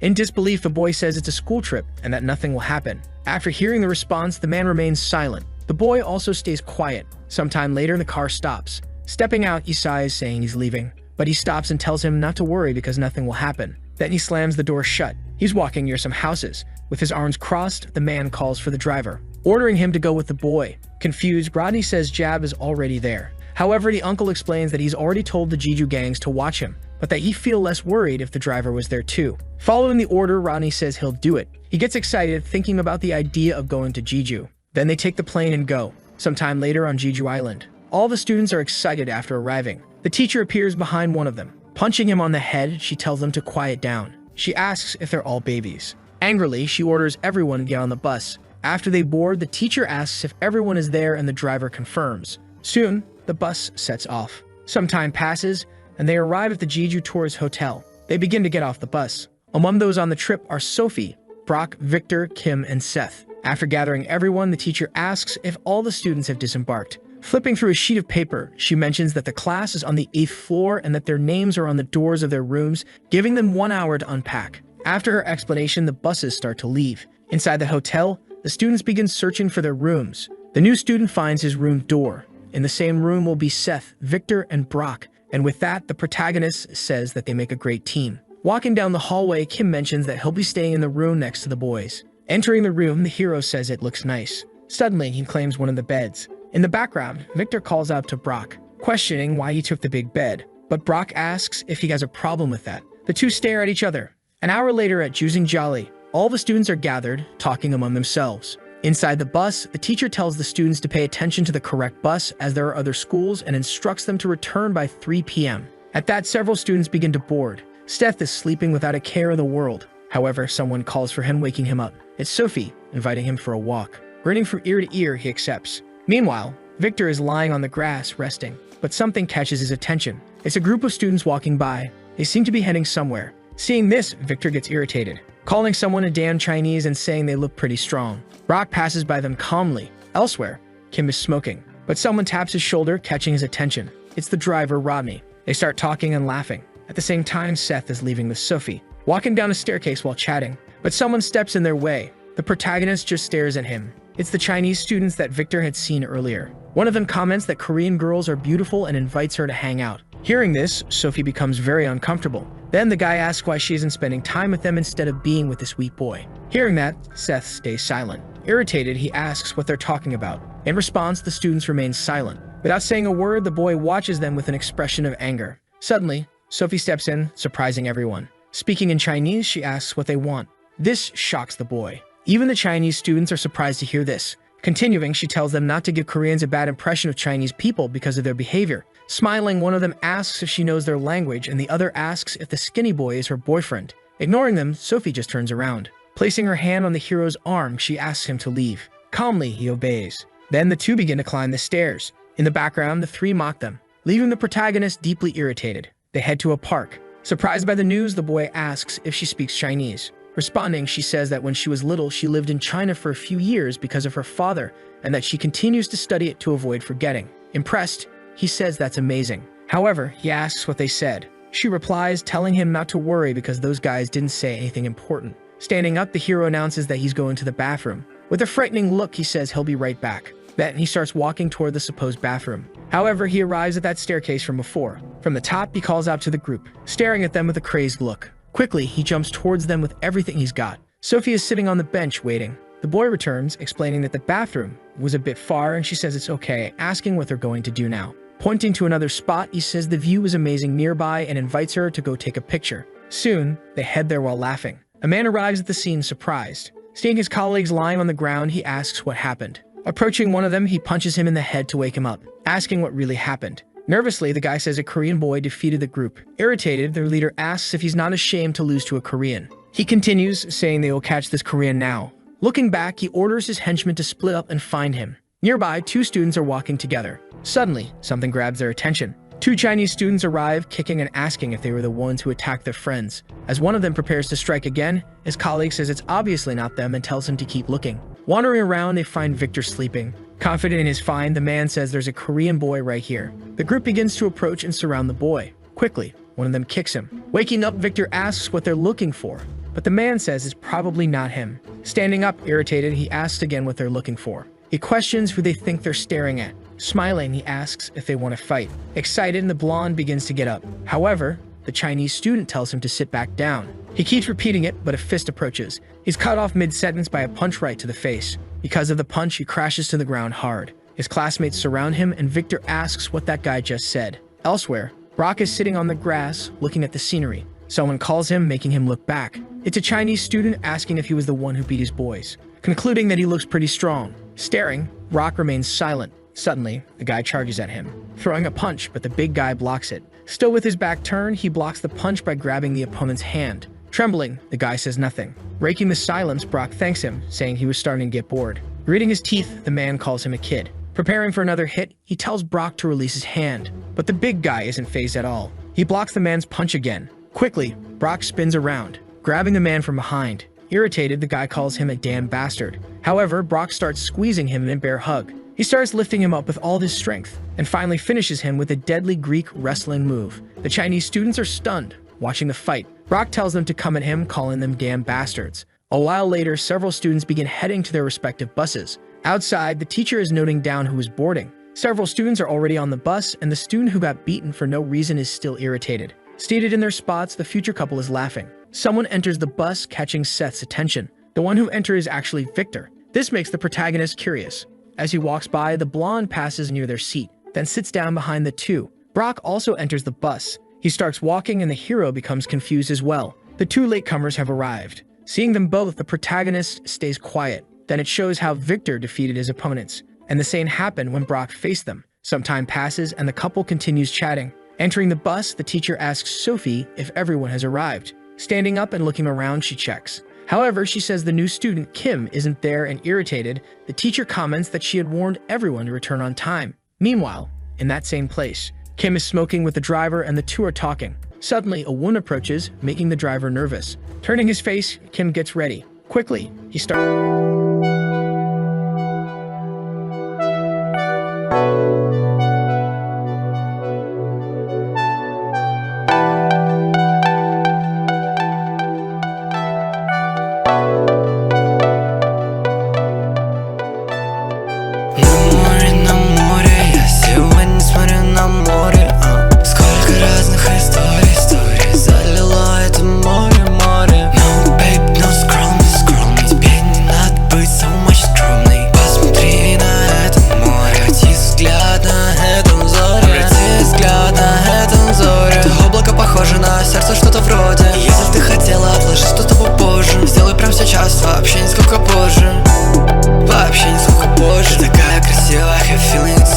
pulling a weapon from his sleeve. However, the one who arrives is the teacher, the killer Aura. With a vacant stare, she asks what the new student is doing in this place. Nervous, the man thinks he's screwed now. Later that night at the hotel, Brock is looking at himself in the window. Sif is lying on the bed listening to music. Victor is training, doing push-ups. Then Brock looks at the protagonist. Noticing someone is watching him, Seth removes his headphones and asks what it is. The man replies that he'll see soon enough. This leaves the boy confused, but he quickly smiles and puts his headphones back on. Elsewhere in the hotel, the driver Kim and the teacher are together. Deeply irritated, she asks about a student smoking, asking if he knows how harmful it is to smoke in his age. Then she says she thought he was a bit better than the other new student and asks where he learned such behavior. However, he shows her a card. It's the ID of a man born in 1991. Seeing this, she's shocked that he's 27 years old and says he's 3 years older than her. Sighing, he explains that he couldn't finish school due to his family situation and that he still wants to learn his age. In shock, she thinks he looked older. Suddenly, he grabs her hand. As he approaches, he asks if she can forgive him just this once. With a calm smile, he pleads, please. Embarrassed, the teacher says she will. Outside, the driver is watching, wondering if everything is going well, while a child tells their mother that the man looks strange. Later that night, in a place in Jeju. This is a karaoke minibar. A man is drinking, complaining that these Korean drinks are as weak as his henchmen. Nervous, the three say nothing. The leader is eating at a table in front of the trio. One of them says they underestimated those kids. After hearing that, he stops drinking. Irritated, he questions how they dare lose to the Koreans. Then he throws the bottle at the boy's head. Annoyed, he curses them, calling them bastards. Asking if they aren't ashamed, he orders them to bring the boy tomorrow. With his neck hurt and now bleeding from his head, the subordinate says nothing. With a possessed look, the leader asks if he remembers the uniform he's wearing. Sometime later, in another location, Bob Rodney, the driver, approaches a restaurant. He enters the establishment, catching the attention of another man. Raising his hand, he greets him, and the tired driver says it's been a while. The man asks what happened to Jab and mentions he heard he was supposed to be here too. From the Sunshine Group, this is Jeju's branch chief, named Josh Eun, also known as Jo Yun. Nervous, the driver explains that Jab is still with their boss.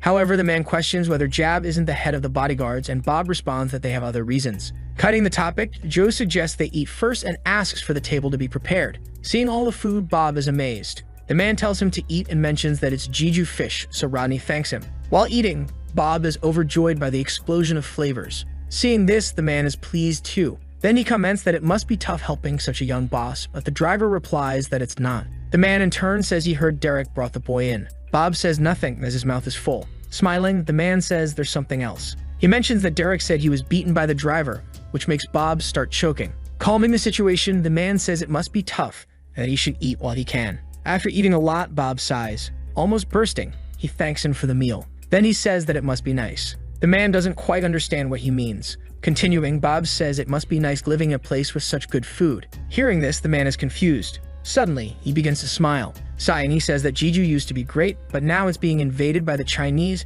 and there's a lot to do.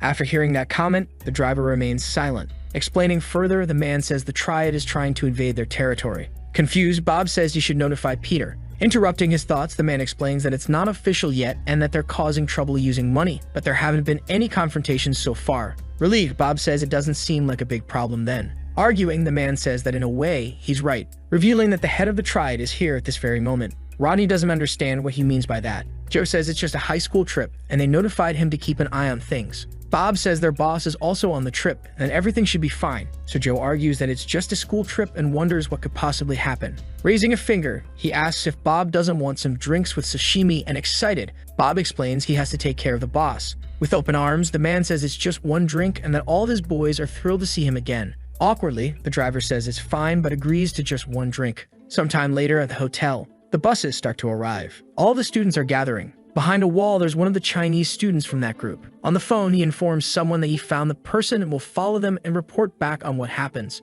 Then the buses start to leave. The teacher says they will hike Mount Hallison and that it will be a great 5-hour trek to the summit and back. Hearing this plan, the students start to groan and the teacher tells everyone to calm down. She explains that if it gets too difficult, they can head back down, but they are strictly prohibited from going anywhere else. The bus arrives at the location. As they get off the buses, one student stretches while another looks downcast. At the same time, a car pulls up.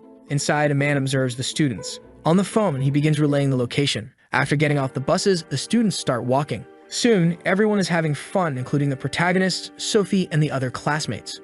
Among them, the Chinese students are also present. Victor and Brock are walking together. Suddenly, someone appears, catching their attention. It's a large group, and one of them says they are here to get both of them. Seeing this, Victor becomes confused. Elsewhere on the trail, Seth and Sophie are walking and chatting. However, a man appears, catching the boys' attention. He says they need him to follow them. He explains that their boss is waiting for him. The man is with a large group as well. Annoying, Sophie asks what they want this time. The man responds that they aren't here for her and that she should stay quiet. Sophie starts to reply, but the protagonist places his hand on her shoulder, asking her to head back before him, leaving her confused. Meanwhile, the man just waits for a response. Glaring with anger, Seth says it looks like they're here for him. Speaking in Chinese, the man says he wants to get started. Seth wonders what he's saying, not understanding Chinese. The two stare at each other, and Victor prepares for the attack. He tries to throw a right punch, but the big guy quickly dodges. The blonde is shocked by his reflexes. Quickly, the man lands a direct punch to his stomach, not giving him time to dodge. The punch is strong enough to throw him back. However, he manages to prevent himself from falling, starting to feel intense pain in his abdomen. As a result, he drops to his knees and tries to call the man a bastard. But before he can finish the sentence, he collapses on the ground. This catches Brock's attention, leaving him surprised while the protagonist grows furious at the sight. Excited, the Chinese man keeps talking. This disgusts Brock. Then the new student steps forward and begins to walk. With a maniacal look, he calls the man a piece of trash. He quickly charges at the big guy, attempting a kick, but the guy ducks and dodges. The new student is surprised by his speed. He immediately repositions himself for another attack. However, a fist approaches his face. He barely manages to dodge the blow. Right after, he prepares to counterattack. But before he can act, the big guy kicks him straight in the chin. In disbelief, the protagonist realizes that the opponent is too fast for his size.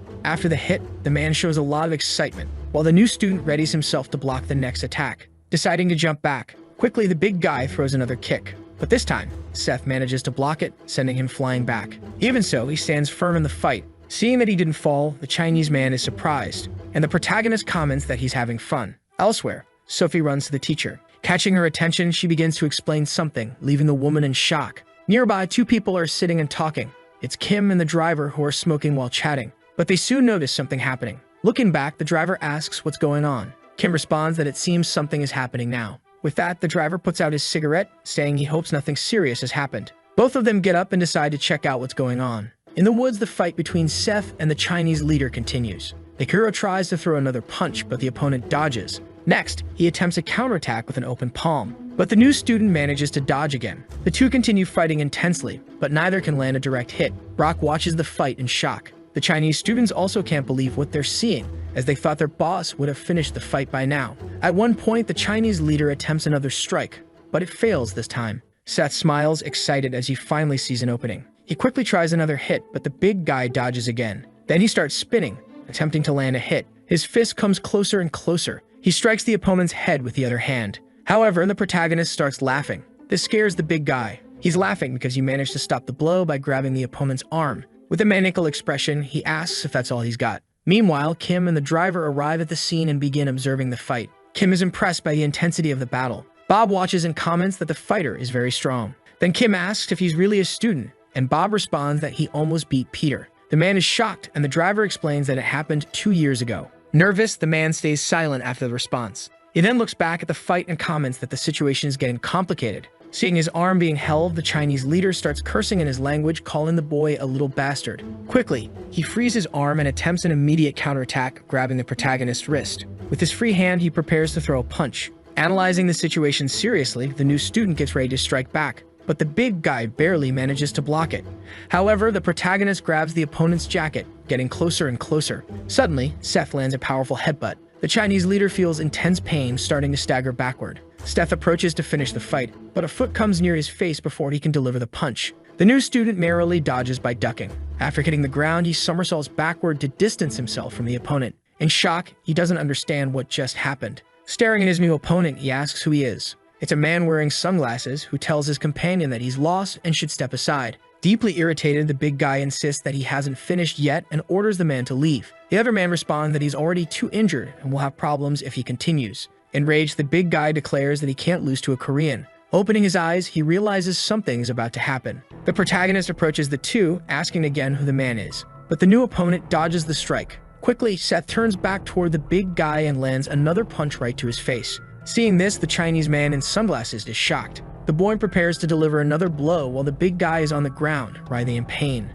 Behind him, the man in sunglasses gets ready to knock out the protagonist. But Seth notices the movement and manages to grab the man's arm, stopping the attack. In the background, Bob and Kim arrive at the scene. Kim is visibly furious, and Bob just follows. The three face off at this moment.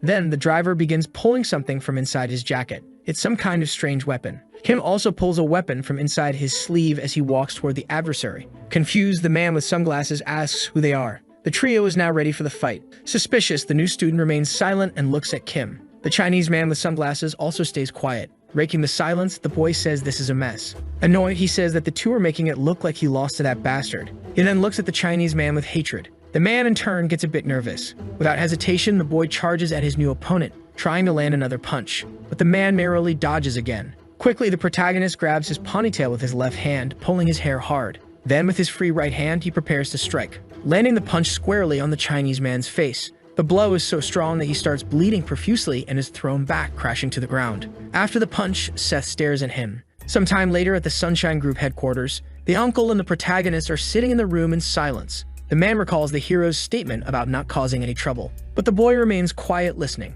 Looking back, the man reprimands Kim and Bob for not keeping an eye on the boss. Both apologize, saying they're very sorry for that. Continuing the scolding, the man comments that of all the people in the world to fight, it had to be that guy. Arguing, the boy asks if, when someone wants to hit him, he should just run away. In response, the uncle only sighs. Then he thanks the two and reflects that Joe is involved in a big mess. Sometime later, in another building, Joe is sitting in the room, visibly disappointed. He stays silent, observing his two henchmen, who are completely bruised and bandaged after being beaten by the protagonist. The man in turn wonders what to do now. Deeply irritated, the big guy says in Chinese that he won't forgive them. Once again, Joe wonders what he should do. The ponytailed Chinese man declares that he won't leave the Sunshine Group alone. Completely desperate, Joe again asks himself what to do about this whole situation. Meanwhile, at Youngjin High School, Seth is sulking, looking a bit upset. He spins the pen in his hand, sitting completely alone in the classroom. At the same time, in the boxing gym, Brock is training, hitting the punching bag. He punches harder and harder, completely focused on his boxing. In the background, someone else is training too. It's Victor, who's incredibly angry, recalling the fight he had with the big guy where he was easily defeated. Gritting his teeth, he starts having an outburst of rage. He then looks at the punching bag, directing all of his frustration toward it. Determined, he continues training, more focused than ever on getting stronger. Meanwhile, back in the classroom, after finishing her lesson, the teacher announces she has some news. She informs the class that they'll have a new student as the students murmur again, and in her mind, the teacher wonders why all the new students end up in her class. Looking toward the door, she says the new student may come in. It's a new girl, and as she walks into the room, everyone is instantly captivated by her. The teacher explains that she's from Japan and that everyone should treat her with respect and kindness. Quickly, all the students, especially the boys, are enchanted by her. Introducing herself, the girl says her name is Akira. Then she looks at the protagonist with a rather suspicious smile. The boy grows very suspicious but says nothing, only observing her in return. Elsewhere, a phone starts ringing. Someone approaches to answer it.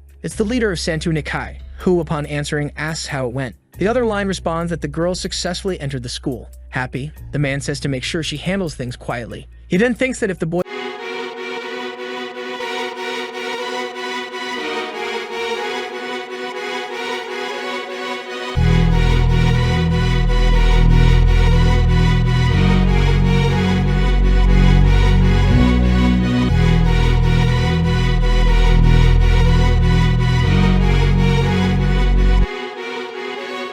Многого не делай, мне это не надо. У меня лучшие друзья, Дольче Габбана. Если ты не понял, то я отдыхаю. Я беру бокал и снова запиваю до бокала дна. Я к тебе приду, только если ты одна. Бэби, расскажи, как твои дела? Снова я ищу тебя из окна. Я не могу совладеть с тобой, словно дьявол спит со мной. Уплати. disappears, Korea will be all theirs. Meanwhile, at Yeonjin High School, the girl is already seated at her desk and Sophie is just watching. She thinks that Akira is very beautiful and looks like a doll. The new girl is just watching something. Curious, Sophie begins to wonder what she's looking at. Then, tracing her line of sight, she realizes she's staring at the protagonist. Shocked, Sophie wonders if the new girl is already interested in Seth. Akira notices that she's being watched. Smiling sadistically, she looks back at Sophie. Sophie is incredibly uncomfortable with the situation. Quickly, she walks over to the protagonist's desk. Grabbing his arm, she asks if he wants to go to the cafeteria, explaining that they should go there and grab something delicious. This sudden suggestion confuses Seth. Then the two begin to leave the classroom. Calmly, the new girl just watches them. A car arrives at the school. Bob and Kim are sitting across from each other, smoking. The driver sighs, trying to make small talk. Disheartened, Kim says they don't have much choice. He recalls when Seth got very angry about having bodyguards placed in his classroom and ordered them to be removed. Sadly, he says at least Seth can stay with the driver. Laughing, the man says it's better than being alone. Soon, the two start laughing together. Changing the subject, Kim asks if Bob knows something. This piques Bob's curiosity. He then begins explaining why he wanted to go to school so badly. Meanwhile, in the school courtyard, Akira is walking toward the couple. This startles Sophie. Smiling, Akira asks where Sophie was, saying she's been looking for her. Greeting her, she says she heard Sophie is the class president and admits she's not very used to Korea, asking if they can be friends. Sophie hesitantly agrees. Looking at the boy, Akira asks if he's her boyfriend and Sophie begins to stammer. Being completely direct, Seth says he is indeed her boyfriend. This shocks Sophie. Interested, Akira asks if that's really true. Standing up, the hero tells them to enjoy themselves and says he's leaving. However, suddenly, he stops walking. He looks back at the girl. Akira asks why he's leaving now. Seth responds that he has other things to take care of at the moment. He then starts walking away from them. Blushing and incredibly happy, Sophie thinks about what he said earlier regarding them being a couple. Later that night, at his mother's cafe, she asks what he was doing there since it's been a while since he last visited, and he responds that he was on a school trip. His mother says she already knew that. After a while, he finishes his coffee. Then Seth calls his mother over for a conversation. He mentions that today a transfer student from Japan arrived. Interested, his mother says the girl must be pretty and remarks that it's the first time he's been attracted to a girl, asking him to tell her who he's interested in. Dodging the question, the boy says that's not it. He adds that there's something strange about the girl. Curious, his mother asks what that might be. Reluctantly, the new student begins to reveal that the girl gives off the same vibe as his mother. This leaves the woman both surprised and uncomfortable. The protagonist begins to question if it's just his imagination. Looking to the side, his mother remains silent, visibly irritated. Back at school, someone opens the door to the rooftop. It's Akira, who is there silently observing something. She begins to wonder how she should get rid of him. Sensing something strange, Seth looks up. However, he doesn't see anything at all. Realizing she could be spotted, Akira quickly runs, completely leaving the protagonist's line of sight. She smiles, thinking that he's not entirely useless. Lifting her skirt, she reveals several hidden weapons. Then she tosses 2 thigh straps to the ground. Approaching them, she begins to pull out a weapon. It's some sort of bizarre needle. With a terrifying look, she mutters that maybe she can explore a bit of Korea if she finishes this mission quickly. Suddenly, someone appears in the background saying the lineage continues, startling Akira. The woman says that if Akira leaves now, she'll pretend nothing happened. Seth's mother asks the girl what she thinks of that offer. Quickly, Akira turns around. She throws her needle toward the woman. The weapon slowly approaches her head. Without concern, the woman catches the needle, sighing, "It was too easy." Seeing this, Akira begins to sweat nervously. The woman says she'll also let this behavior slide. With a terrifying gaze, she says Akira looks quite young and asks what she plans to do. Very nervous, Akira asks who this woman is, reaching the conclusion that she needs to get out of here quickly. Her needle gets closer to her head. She barely dodges the object, but it still grazes her cheek, leaving a small cut. Looking to the side, Akira notices something coming her way. Seth's mother charges at her with full force. She's about to land a kick. The blow hits Akira, but it only grazes her hair, leaving the girl in shock. The woman says nothing, only observing. Akira, witnessing the immense power of the woman, is unsure what to do. At that moment, the woman reaches out her hand toward the girl's face. With a piercing look, she grabs Akira's cheek, asking if she's not good at listening, causing the girl to cry in fear. Meanwhile, back in the classroom, the teacher asks why so many students are absent. In the background, a student arrives just in time. It's Kim, scratching his head and apologizing for being late. The teacher, a bit embarrassed, tells him to take his seat. She continues addressing the class, saying they're going to have another fun day. Stith is surprised to see Kim. Quickly, he grows irritated as well. The two stand face to face in the school courtyard. The boy says he told his uncle he didn't want Kim coming back to the school. But Kim apologizes, explaining that he asked Seth's uncle for permission to return to school. This response leaves the boy confused. The man explains that he genuinely wants to attend school. As he begins to kneel, he says Seth's uncle asked him to seek permission from the boy, but Seth stops him from kneeling, telling him to just stay out of his way. This surprises his subordinate. Seth continues, explaining that he doesn't want a bodyguard, but a friend. Lowering his head, Kim says thank you.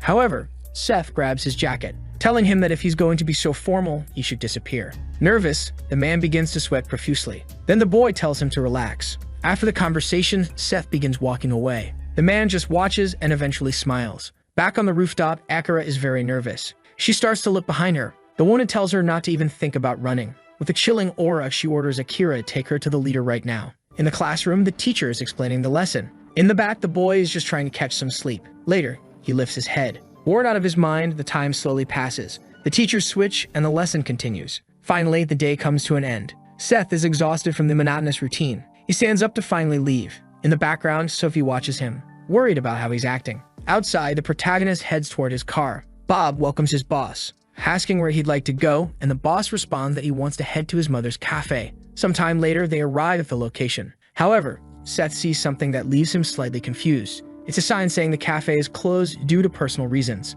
With that, he quickly grabs his phone. He decides to call his mother, but she doesn't answer, with a message saying the number cannot be reached at the moment. The boy thinks something doesn't seem right. Back with the two, Akira is very nervous about the woman's presence. She then takes her to the place where her leader is. The lady tells her to stay here without thinking of escaping, and she simply obeys. Upon arriving, the woman begins to open the door. She sees two men in formal attire. One of them says this area is restricted, and she replies that she's here to see the boss. The bald man then asks which gang she belongs to. Annoyed, she says she can't waste time talking to him. Then she glares at them angrily. Both men are startled by her expression. The bald man begins to reach for something inside his jacket. However, there's no time, as the lady quickly knocks both of them out. They both fall hard to the ground. After the blow, the bald man is badly hurt and irritated. He quickly pulls out a device from his jacket and presses a red button. The lady continues walking to meet the boss. She reaches a room and opens the door. Inside, she sees a man in a fully tattooed kimono, who asks who she is. The lady remains silent. Irritated, the man asks if she's going to answer. In response, he snaps his fingers to call his associates. Several men armed with blades appear. On the other side, there are also several men, but this time with firearms. He questions what a woman is doing alone in a place like this. Reacting to his comment, the lady just sighs. With a murderous aura, she says that anyone who attacks her with those weapons better be prepared to die. Just that response leaves the man completely terrified. The conversation continues, and she reveals who she really is. She tells them to pay close attention because they're after her son. The tattooed man stays silent, listening. Frustrated, the lady starts adjusting her tie, asking if they're ready to begin. Sometime later at the boxing gym, Victor and Brock are training. Both seem tired from the workout. Moving in, the big guy prepares to throw a punch. He tries to land a right hook. The blonde dodges. He readies his counterattack with a left punch. The big guy manages to block it as well. However, quickly the blonde's right arm moves toward his head. He lands a punch on his face, but Brock also manages to hit the blonde's face. It feels like a tie. Victor steps back after the hit. Both stare at each other, wondering what to do next.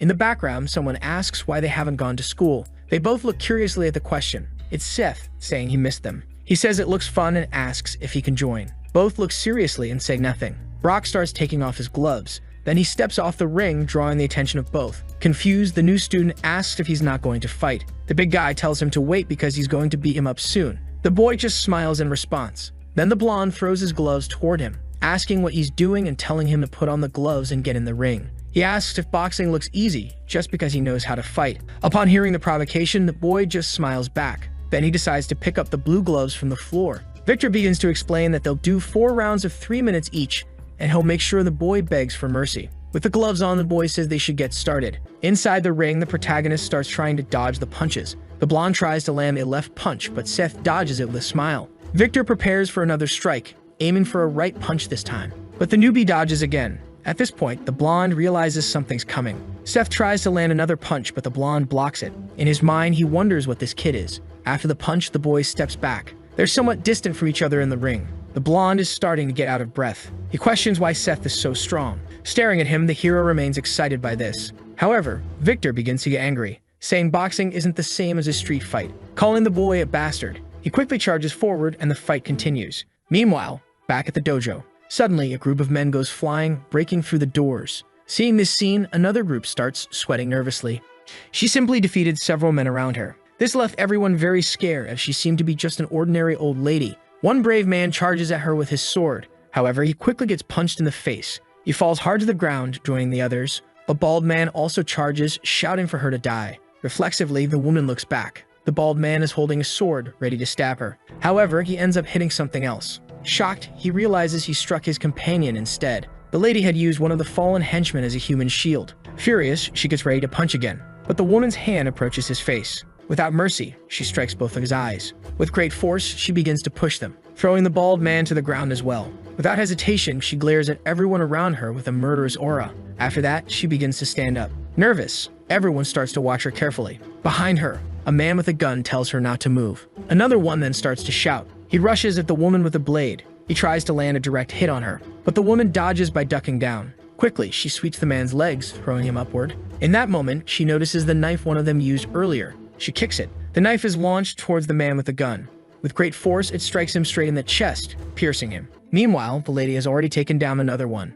With one hand, she grabs his sword, delivering the fatal blow to another opponent, or defeating them with just one sword strike. She is now covered in blood, but still doesn't say a word. Looking down at the body of the man she just defeated. After all this humiliation, she finally speaks. Just by opening her mouth, everyone around her becomes terrified. With a murderous aura, she says she will slit the throat of anyone who tries to stop her. Elsewhere, 2 men are talking. The blonde man questions why they aren't having a drink. In response, the other says the ambassador has no reason to drink with a prosecutor. However, the man says they've been friends since university, and that good friends can share a drink. But the other tells him not to say nonsense and asks what the real reason for the visit is. Then he asks if Sophie hasn't told him. He explains that it's about his school as he placed his brother in charge, and the thieves took it from him. However, the man responds that there's nothing illegal about that. Irritated, the blonde man asks if he's saying they should leave things as they are. However, his friend asks what he wants. In a fit of rage, the blonde man says he wants everyone to know who they messed with. The prosecutor responds that there's nothing illegal about the Sunshine Company, and that even if they investigate, they won't find anything. The other laughs, saying they're a group of gangsters, and that they'll know their place once they find someone stronger. Then the prosecutor says they won't find anyone willing to go against the Sunshine Group, and the ambassador responds that maybe not in Korea, but he sent his brother to Japan to clean up the mess. Hearing this, the man remains silent. Soon after, the ambassador continues, saying that it must be the biggest gang in Japan. Confused and irritated, the man asks what he's trying to do. Excited, he responds that he doesn't want to make it a big problem, and that he just wants to get rid of a few people. Then the other starts to rise from the table, saying he follows the law. As he leaves, he comments that he'll pretend he didn't hear any of this. Hearing that, the ambassador starts to get very angry. Cursing him, he says that he made him a public prosecutor, and that this is how he repays him. Back at the dojo, the massacre is over. The lady is somewhat relieved after all of this, even defeating a tattooed man who was covered in scars. Sitting in front of the painting of Japan, the old man just watches, asking what is happening. Confused, he wonders who this woman is. His eyes widen as he sees something coming. It's the lady who noticed the man's movement. She charges with a sword. Then she strikes directly at the painting of Japan. The old man is terrified, realizing he was nearly hit by the sword. With a frightening aura, the woman says that if he ever touches her son again, she will surely kill him. Sometime later at the protagonist's school, with crossed arms, he looks upset about something. Sophie is very worried, looking at him. At that moment, the bell signaling the end of class starts ringing through the megaphone. Seth begins to rise from the table, and Sophie heads toward him. She calls for his attention, saying that he doesn't need to go to school today, then asks if he wants to eat something. With a friendly smile, he replies that he's sorry, but he needs to go somewhere else right now. He begins to leave, and the girl is left confused. He tells her that he'll buy her something nice next time, and that he's sorry. In silence, she just watches him without saying anything. Outside the school, Seth walks to his car. Then his driver asks if he wants to return. The protagonist tells them to head to his mother's cafe. Upon arriving, the boy steps out of the car. Entering the cafe, he's surprised to see his mother doing well. She says hi and asks if he had fun at school. Perplexed, the boy asks where she was. She responds, saying she had some things to take care of, then asks if he was worried, and the boy says it's obvious he was. Soon he notices someone else in the place. He points a finger and asks if she is who he thinks she is. His mother, explaining, says that the girl will be working part-time.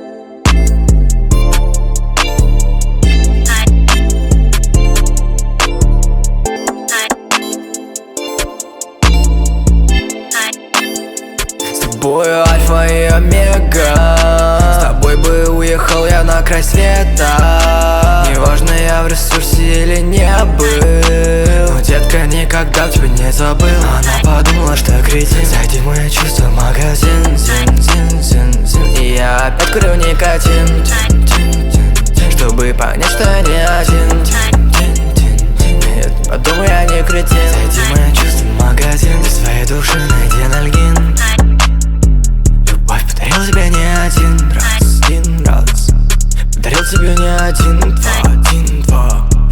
And that she heard they were classmates. But Seth just leaves, staring without understanding anything. He looks at the girl in a friendly way. He asks if she'll be back tomorrow, and she confirms that she will. Seeing this, the protagonist can't believe the coincidence. At the same time, somewhere else in the city, a scarred man asks what he's saying. This is the boss of the great three-headed phantom, Midoki Ryunosuke. The man arrives with a briefcase. He places it on the table, then opens it, revealing a large amount of money. The boss stays silent, looking at the money. He responds that it won't be easy to get rid of Sunshine. Then the blonde man asks what he means by that. He explains that they follow rules and are on the same side. Confused, the blonde doesn't understand anything he said. Continuing, Midoki says that's not the important part, and asks what they can do for his group. The man replies that their boss said he would help them do business in Korea. Observing, the boss says that opening businesses is something they can do too. At that moment, the blonde man asks what he wants, and the leader says he wants something that makes a lot of money. For example, helping to transport goods to Korea. And if they do that, they'll handle the rest.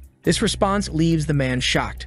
Responding again, Ryunosuke says they'll undo the Sunshine Group's business, and that the man stands to benefit the most. Smiling, he says he'll give them plenty of time to decide. Glancing at the psychopath, he invites him to try the hot springs. Meanwhile, in Jeju, someone is beating Josh Yun. He's been beaten in every possible way, completely battered and exhausted. Suddenly, someone arrives at the scene. This is the branch manager of the black group Mandoy, whose name is John Lee. Jian just stares at the man, completely broken. John tells him that even though he's from the black group, he asks if it isn't boring to do this all the time. And his man responds that if that's how he feels, he shouldn't have said so. He quickly states that he's not here to negotiate with the group, and asks again where the man who hit his brother is. At night, at the Sunshine Group, inside the president's office, the uncle is watching. He seems somewhat thoughtful. Suddenly, the phone starts ringing. He goes to it and picks it up. Answering, Joey starts to contact him. At that moment, the uncle is surprised by the call, lying on the ground being held by a bald man. He begins to speak. One of the men from the group takes Joey's phone, then orders them to bring the man who hit his brother, because if they don't, they'll destroy the group. Hearing this, the uncle starts to get angry. He then asks who is speaking on the other side of the line. The man says he's the leader of the Mando's group, named John Lee. In response, the uncle says that from now on, if he dares to lay a hand on Joey, he won't leave Korea alive. Hearing this, the man asks what he's talking about. At the same time, a little bird perches on a tree near the school. Seth watches calmly. Few people have arrived in the classroom so far. Opening the door, Akira enters the classroom. Looking at the protagonist, he suddenly stands up from his desk, walking in her direction. As he approaches the girl, he says he needs to talk to her. They both start climbing the stairs. Meanwhile, Sophie follows them, because it's Seth and Akira,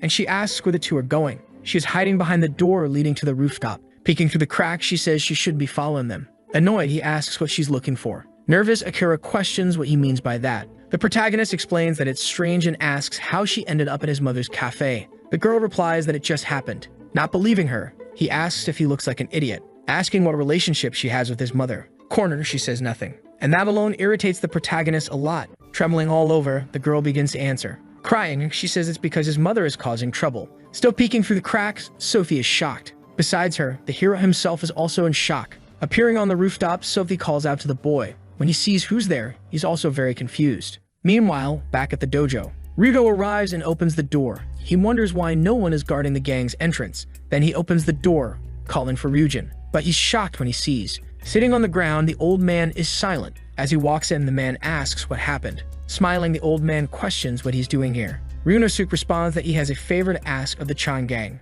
because they need to get rid of Sunshine. Sweating and nervous, the old man responds that not here. This response leaves the man very confused. Trembling with fear, the old man tells him to do whatever he wants, because they've finished with them. Annoyed by the response, Midu just stays silent. At the school headquarters, all the students are leaving. Sophie walks calmly. However, she comes across something that catches her attention. It's the captains and club leaders who want to recruit. The captain of the Taro Kendo Club, the head of the Judo Club, Sam Choi, the head of the wrestling club, Damien Cha, and the head of the Kendo Club, Scott Choi. Irritated, he asks what they want. Yu calls him arrogant, telling him to just be quiet and follow. Hearing this response, the protagonist starts laughing. Then a guy with a crazy expression. Watching everything from the window is Jason, the student council president. Deeply irritated, he asks if the protagonist thinks he'll let things stay like this. Sometime later, inside the gym, even surrounded by the four captains, the protagonist remains calm, asking what they want. Annoyed, Gabe calls him an arrogant bastard. Bothered by the comment, Seth asks why he's being called arrogant and asks if he did something.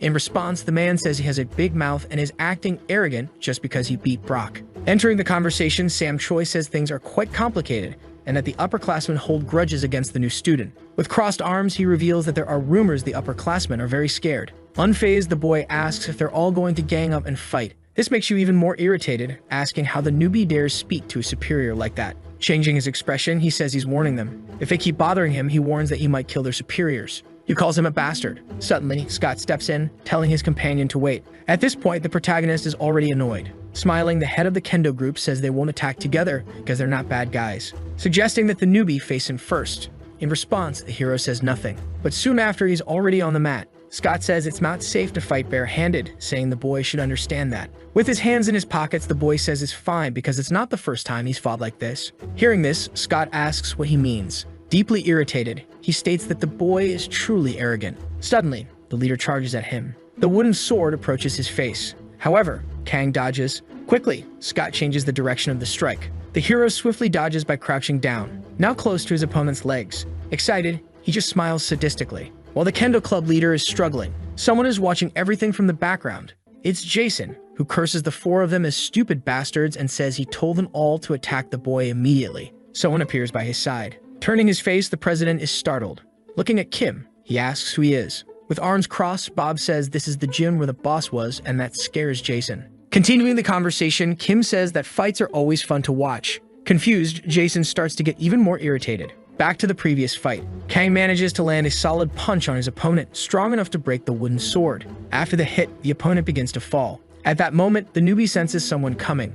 It's Yu from Taekwondo arriving with a flying kick. However, the boy easily dodges. Then he bumps his back into someone. It's Damien Shaw, the head of the wrestling club, who grabs him forcefully, saying that they didn't call them here to play sports. Looking back, Kang gets irritated. Gabe approaches, saying they're going to mess him up badly. Excited, the boy says that sounds good. Quickly, he headbutts Damien's nose with the back of his head, grabbing the blonde by his jacket. Surprisingly, he throws him towards Yu, who reflexively dodges his companion's body. He had to put in a lot of effort to avoid it. Suddenly, he realizes the hero is coming. Seth moves in to deliver a powerful punch, landing a punch right in the middle of Gabe's face. It's a punch so strong it knocks the man down to the floor. After this hit, he stares at the remaining two. Seeing this, the head of the judo club and the head of the kendo club become frightened. Along with them, Jason also can't believe what he's seeing. Happy, Kim comments that Seth is holding back against the students, and Bob says that during his fight with Mako's hammer, Seth broke all his teeth. Then Kim asks if he remembers Axe, who had his eye messed up by Seth, and laughing, Rodney responds that he does and that he almost wet his pants.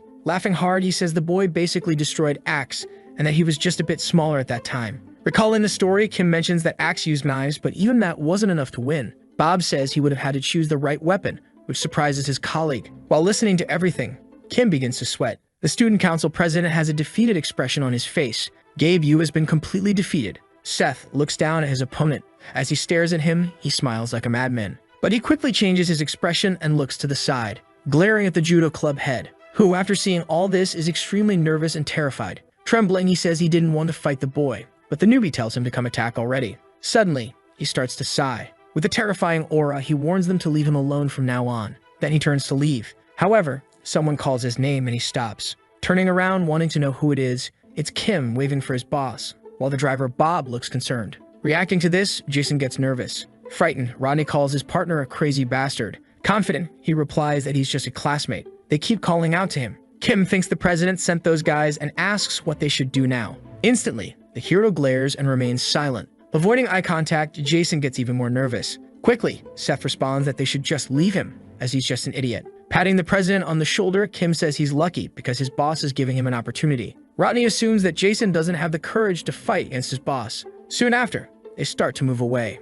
leaving the student council president alone. Sometime later, in another place, opening the door, the uncle looks serious. He enters an unknown place and descends the stairs, arriving to meet the leader, the one he was talking to earlier on the phone. They face each other without any friendliness. At this moment, he sees his colleague who has been suffering, deciding to go toward him. However, two men stand in his way, preventing him. Annoyed, the uncle orders them to step aside. In silence, the bald men do nothing. Staring at the leader, he asks if he came alone. Responding, he tells the two men to move now if they don't want to die. At that moment, the leader orders the bald men to step aside, clearing the way for the uncle to continue his path. Kneeling in front of his partner, he asks if he's okay. Battered, he smiles, saying he can manage, but asks him to keep it a secret because the situation is embarrassing. In response, the uncle remains silent. From afar, the leader asks why he's complicating things so much over a mere student. Still kneeling, he replies that the reason is that he's not just any student and warns that he'll let the leader live since he didn't hurt Joe any further. Hearing this, the leader becomes extremely angry. As he stands up, the uncle says that his courtesy toward the Black Mandoa's group ends right here. In turn, the man says that Sunshine is big in Korea, but it's a small company compared to the rest of the world. At that moment, the uncle asks if he got permission from his boss and if he knows what kind of company Sunshine is. Very irritated, the man responds that this is a personal matter. However, the uncle tells him to ask his boss and says that if he wants a war, then he will get one with pleasure. Raising his voice, the leader states that he came to take the boy who beat his brother and asks why he's complicating things. Taking off his glasses, the uncle comments that the boy he's referring to is the same one who left his face like this. Seeing his opponent's face, the man is surprised. In fury, he says that if the uncle wants to meet the boy, he must beat him first. Curious, the man stays silent. Concluding, the uncle says that if he loses, he'll go home and never return to this place. Breaking the silence, the man lets out a laugh. Expressing anger, he says he'll also set a condition. Then he calls out to the bald twins, Jay and Ho. He explains that if the uncle defeats both of them, then he'll fight. Still without his glasses, the uncle remains silent, staring at them.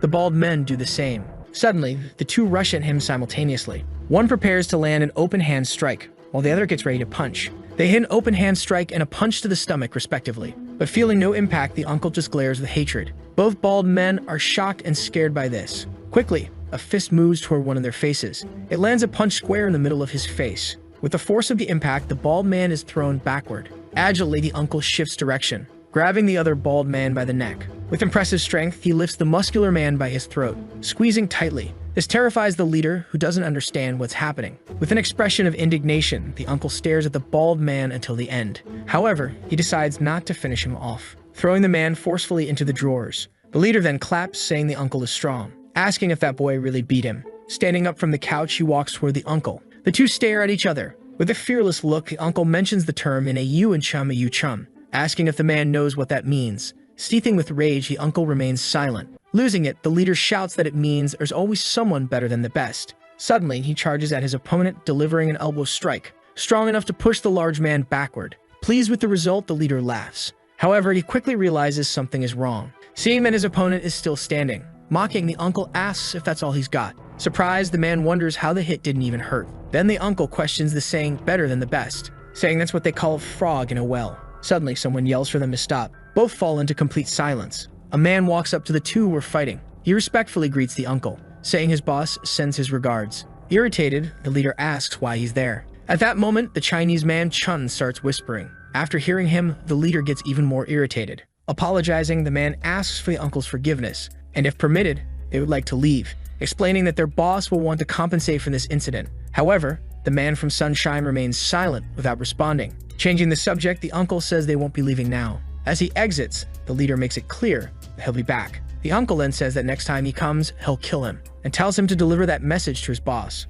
Leaving the scene, the man is extremely irritated by the response. Some time later at the protagonist's house, he is sleeping deeply. However, his phone starts ringing, waking him up. Still tired, he decides to answer. It's Sophie calling, asking if he wants to hang out, inviting him to go see a movie together. The protagonist quickly accepts, asking if it's right now. She says no because it's still early and suggests 1 o'clock in the afternoon. Very happy, the newbie smiles, saying that sounds great. At the same time, on a highway bus, the hero's mother is reading a book during the trip. Arriving at her destination, the bus stops. Looking back, she tells Kira to hurry up, and the woman comes carrying a suitcase. The girl is still trembling and very nervous. The two women begin to climb a hill, with Kira still carrying her rolling suitcase. Then she sees a snake and gets very scared. The old woman sighs, clearly exhausted. They continue walking through this kind of forest. However, they start to see something. After finishing their climb, they come across a dojo. Kira is exhausted from carrying her suitcase throughout the entire walk. Upon arriving at the place, the older woman begins to open the door. An old man is sitting and looks surprised.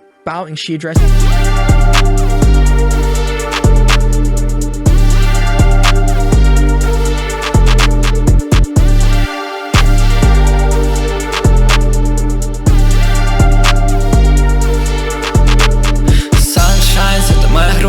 Попробуй взять, попробуй отнять. Покажи свое противостояние. Что обертка не более, знаешь, плевать. Повернуть время вспять, чтобы выйти опять и залатать свои пробелы. Знаешь, однако не просто лезть в свои мысли, владеть своей костью, репетировать слово свобода внутри, понимаешь, а не отморозка, Наверное, было сейчас броско, я бы сделал тут отступ, но после него следует контратака. Молодой, ничего не понимаю, город колот меня изнутри. Is him as master, and he asks what brings her here now. Peeking around, the girl asks who this old man is. However, as she looks to the side, she notices that the driver Bob is also there, spying. Surprised, the old woman looks at him, commenting that he's grown a lot and calls him little brother. This leaves the man a bit confused. Then she turns to the girl, grabbing her attention as well, telling her to wait there and do nothing. Nervous, Kira quickly agrees. Back to the protagonist, he arrives at the cinema for his date. Embarrassed, he asks her if he made her wait too long. But Sophie assures him that he didn't and asks if he slept well. Changing the subject, the hero asks his friend if there's something she wants to watch. The two start looking at the posters. Sometime later, Seth is holding posters for a movie called Witch. Meanwhile, Sophie has posters for a movie about a kitten. Showing each other their choices, they both remain silent. Excited, the girl mentions that they haven't watched something like this last time, and suggests they see the kitten movie since she likes cats. Suddenly, someone calls out to her. Lifting her head, she's surprised. It's her father, who is there for some reason. Seemingly calm, he stares at the nudie,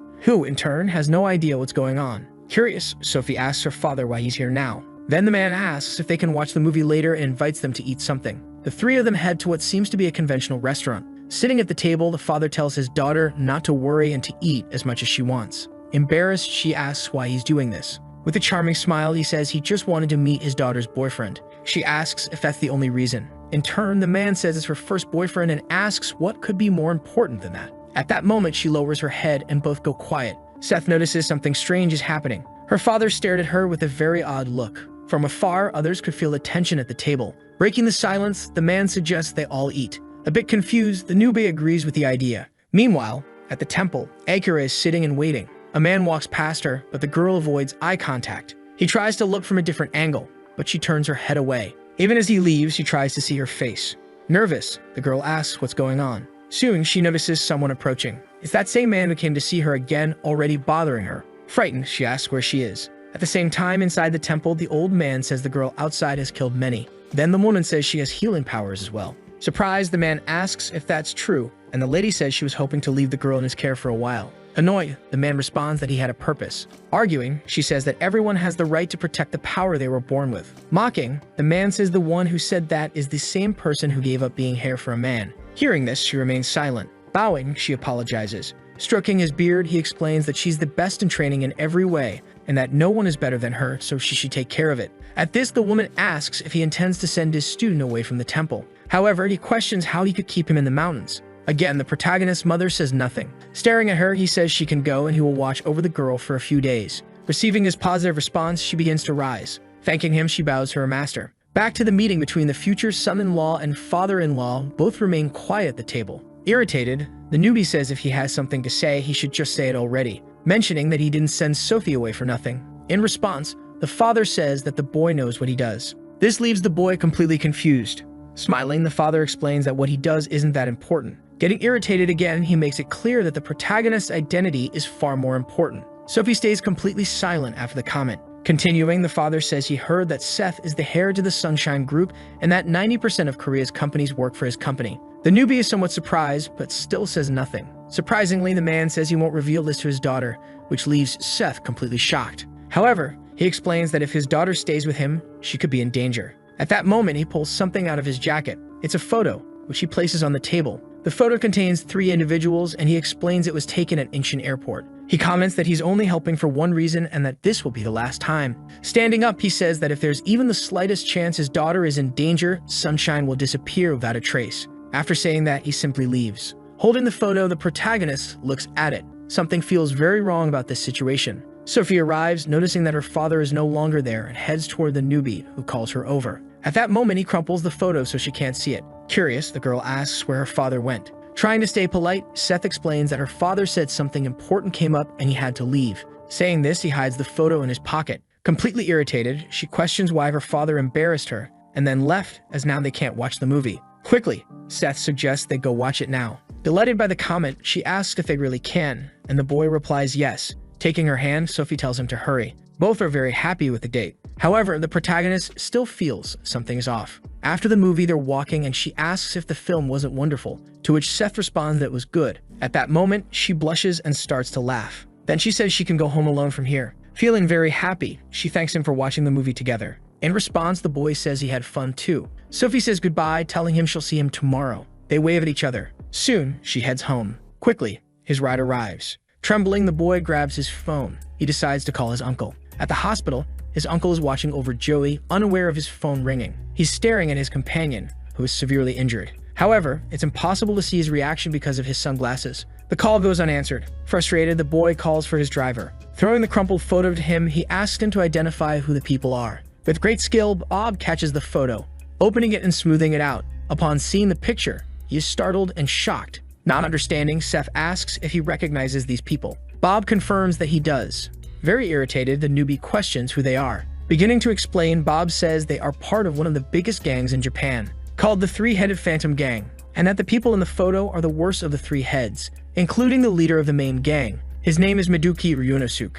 At the same time, elsewhere, an old man is deep in thought. Those 2 Chinese leaders are completely defeated. Turning around, the elder explains that he had already told them not to be reckless. This is the head of the Black Group, part of the Mandu gang. His name is Meng Lei. This leader is, in fact, his son. He explains that his brother was humiliated. Retorting, Meng Lei says that this stupid incident isn't enough for him to attack Sunshine. Confused, his son asks if this is just a stupid incident. Suddenly, his father yells, calling him an idiot, which leaves him completely startled. He asks if he doesn't know why the gang has left Korea alone all this time. Perplexed, the man asks if the Sunshine Group is really that big. His father then explains that the Sunshine Group isn't the real problem. The problem is that she is there. Returning to the past, he begins to explain. He is gathered around many people. As he stares at another man, likely his opponent, suddenly, someone appears atop a shipping container. Looking up, the man becomes very nervous. Then a woman arrives along with his opponent on a night with a full moon. She has a very strong presence along with a dangerous look. Just remembering this makes the old man tremble nervously as he runs his hand over a scar, which was likely caused by her.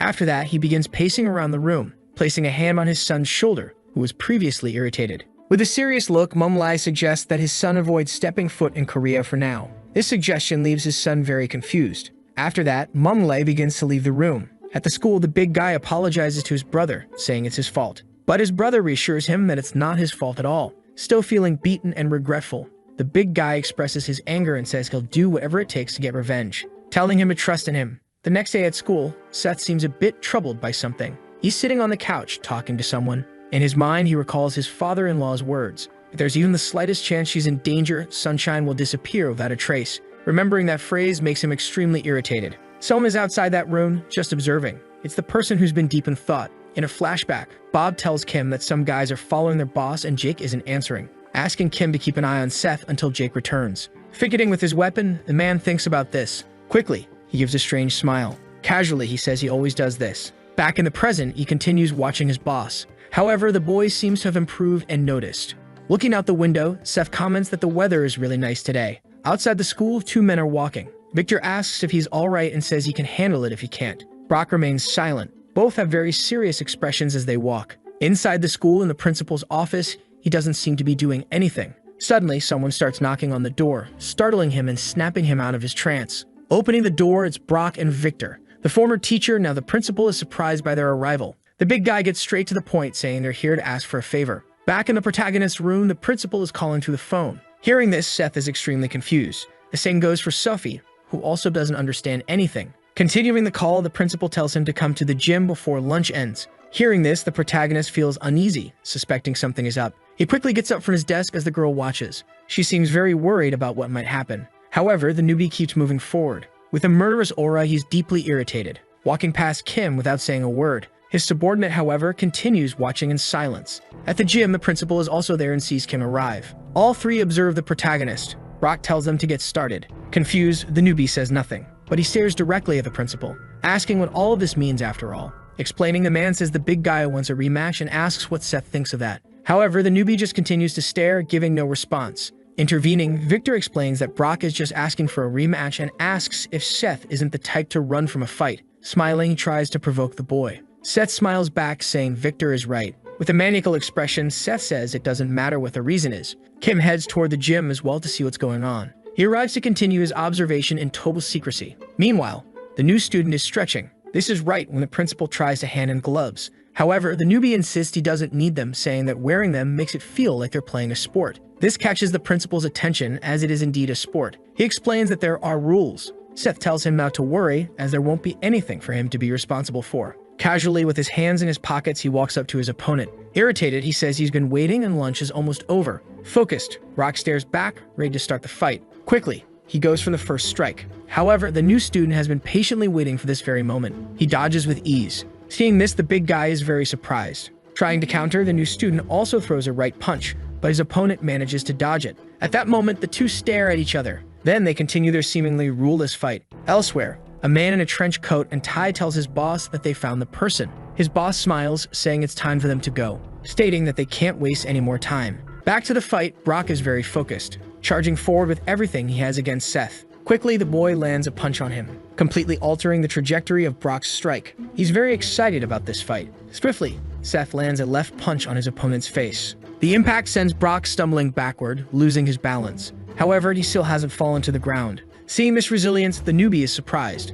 A clenched fist approaches him. Brock attempts a downward punch, trying to hit him, but the newbie manages to dodge. The two were in a somewhat balanced fight. Nervously, the principal continues analyzing the fight. He remarks that Brock is indeed strong. Recalling the time when Brock was a first-year student, he managed to defeat all the upperclassmen who came to challenge him. However, the principal grows even more nervous as he thinks about Seth Kang, wondering who the hell he is. Both prepare to throw their next punches. The big guy tries to land a punch, but it's dodged. Seth tries to hit Brock's head, but it's also dodged. With his left hand close to his face, he stares at his opponent. Suddenly, Seth readies his right hand for a punch. Alarmed, Brock notices the movement and tries to do something to defend himself. Kang lands a punch with his left arm, but Brock manages to defend and block it just in time. While blocking, Brock simply observes him. His opponent has a psychotic expression on his face. Suddenly, the bell rings, catching the former teacher's attention. However, Kang continues throwing punches while Brock blocks. Seth is clearly excited by the fight. Intervening, the principal tells them to stop immediately,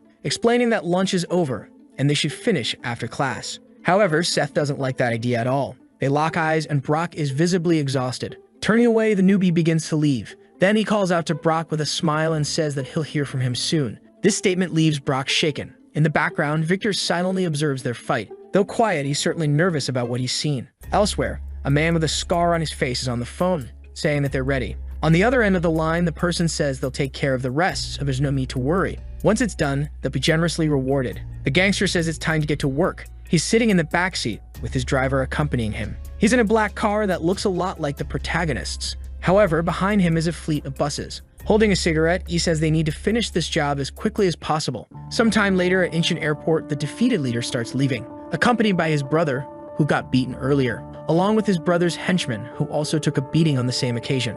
Holding the photo in his hand, he asks where Alvin is, and the Chinese man with sunglasses responds that he was at a school with a team. Shaking, he looks at the photo of the protagonist. Filled with anger, he mutters, "We lost this time." Meanwhile, inside the school, Sophie is silent, looking back. clearly worried about her romantic interests, Seth. The new student seems troubled by something as well. Outside the school, Bob is smoking. This time he's alone. Suddenly, he notices something strange happening. A car, along with a group of buses, arrives in front of the school. However, they pass right by the place. Seeing this, the driver is confused, wondering what's going on. These men park the buses and cars somewhere a bit nearby. Soon, they exit the vehicles and begin to run. Judging by the number of buses, it seems like a lot of people. Still smoking, Bob silently observes. The henchmen begin to gather to carry out their mission. Their leader then steps out of the car wearing a genuinely happy expression. Seeing this, the driver becomes instantly suspicious. Throwing his cigarette to the ground, Bob approaches and the man notices his presence. Confused, the bald man asks who he is,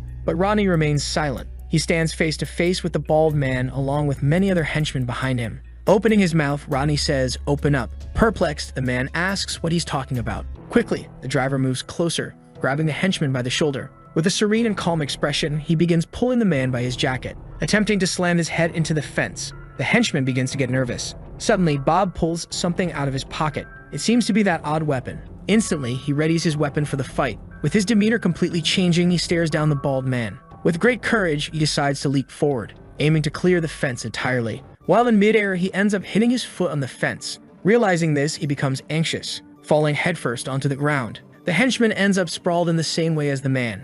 As he gets up, he complains about the pain and grabs his phone. Kim hears the sound of a notification. Kim grabs his phone to check the message. When he sees the screen, he's very surprised. It's a message from his boss's driver, informing him that they've arrived. Surprisingly, Kim stands up abruptly, making noise. Nervous, the teacher doesn't understand what's happening. With a calm and seductive smile, Kim explains that he needs to go to the bathroom. In the background, the teacher says it's fine. Irritated, he keeps walking without saying another word. Stith, not Nave, begins to suspect something. At the same time, in the school gym, Victor tells Brock that he's going to lose. However, the big guy remains silent, not responding. Continuing, the blonde tells him to step down this time and that he can train more with him. Hearing this, Brock gets very irritated. Saying no, he insists he hasn't tried everything yet, which confuses his colleague. Continuing his explanation, Brock says his specialty is wrestling, and concludes that from now on, he'll fight his way. Out of nowhere, someone kicks the door down. Both are surprised and frightened by the scene. The man who broke the door walks into the gym, carrying a baseball bat, accompanied by several other henchmen. Thinking about it, Brock and Victor just watch angrily. The man gets their attention. Showing them a photo of Seth with Sophie, he asks if this boy is here.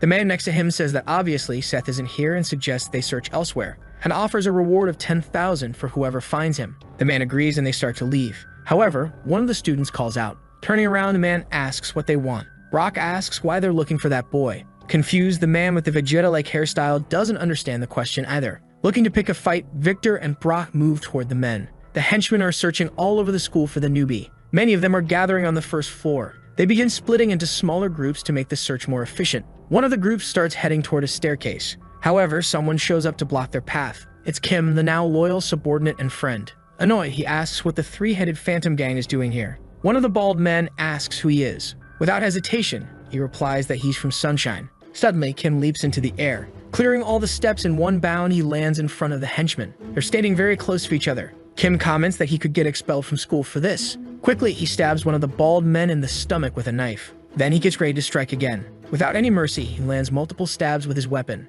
After all the strikes, several men fall to the ground. A flood of blood follows, terrifying those nearby. Kim declares that thanks to them, he'll be expelled from school. In the classroom, the teacher is explaining how to properly translate sentences. Seth is sitting with his eyes closed, listening to side conversations. Sensing that something's wrong, he becomes restless. In the principal's office, the man is slacking off once again. Suddenly, someone kicks the door wide open, startling the man. With a smile on his face, the mobster asks if he's the new principal. Walking into the room with his entire gang, he says it's a pleasure to meet him. In shock, the principal stands up, asking who they are. Taking charge of the situation, one of the henchmen steps forward. Quickly, he appears behind the principal as if he teleported. With one hand, he forces the principal back into his chair. Nervous, the former teacher simply stares, not understanding what's going on. However, the mobster pulls a photo from his pocket to explain everything, demanding that the principal bring this boy immediately. It's a photo of Seth Kang. Confused, the principal repeats the new student's name. The mobster confirms it's him, ordering that they bring him or else he'll die.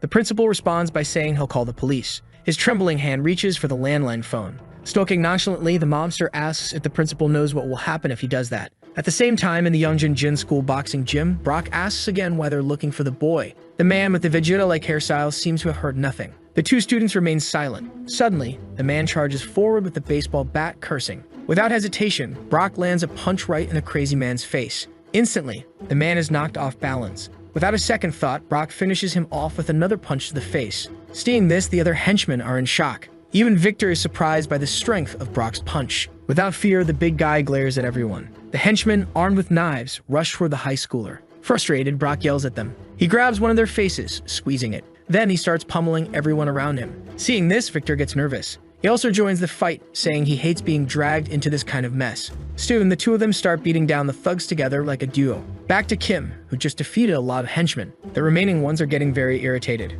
They rush at him, yelling that they're going to kill him. One of them, holding a sword, gets ready to attack. However, Kim dodges easily. He counterattacks, stabbing the man in the neck with his knife. It turns out to be a fatal blow, as the man doesn't get back up. Irritated, Kim wonders when his colleague Rodney will arrive. Outside the school, Rodney, the driver, checks in on the situation. After being attacked by several people, he says they just keep coming. He expresses concern for Kim, but is also worried about Seth, their boss. Suddenly, he starts laughing like a madman, yelling that Kim shouldn't worry about that. Quickly, Rodney charges toward the rest of the henchmen. In the classroom, Seth hears the sounds of the chaos outside. The noise echoes through the room as well. Suspicious, he's eager to find out what's going on. Back to Kim, he prepares to counterattack. One of the men attempts to stab him, but Kim dodges and throws his knife into the man's arm. The thug ends up stuck and hanging from a locker. Moving swiftly, Kim grabs the man's knife. Charging forward, he delivers the final blow to the man's chest. Kim appears slightly fatigued from all the fighting. More henchmen arrive at the scene, and Kim starts to feel the pressure. A camera monitoring the situation catches a thug yelling or cursing. Suddenly, a blonde thug kicks Kim in the face, sending him crashing to the ground with a flying kick. In the classroom, Seth stands up, confusing his teacher. Sophie looks at the protagonist, curious about what's happening. As he heads for the door, he says nothing. Looking at the teacher, he tells her not to let anyone leave the room. With his hands in his pockets, he descends the stairs. Soon, he spots something. Someone is lying on the ground, defeated, and he realizes there's a fight going on. A group of men is surrounding his subordinate, Kim. Sweating, Kim is left with only a knife to defend himself. The newbie silently observes. However, as he glances to the side, he notices something useful. It's a fire extinguisher. The thugs are closing in on Kim with their weapons. But something catches Kim's attention. His boss is approaching from behind the thugs. Seth hits one of them with the fire extinguisher. The impact is so strong that it makes a loud noise. The thug slams his head into the lockers. After the hit, Seth seems thrilled. Nervous, the leader orders the henchmen to get the boy. Excited, they all charge toward the young man. Without a hint of fear, Seth faces the situation with a psychotic smile. Quickly, he opens the extinguisher, spraying it directly at the thugs coming at him.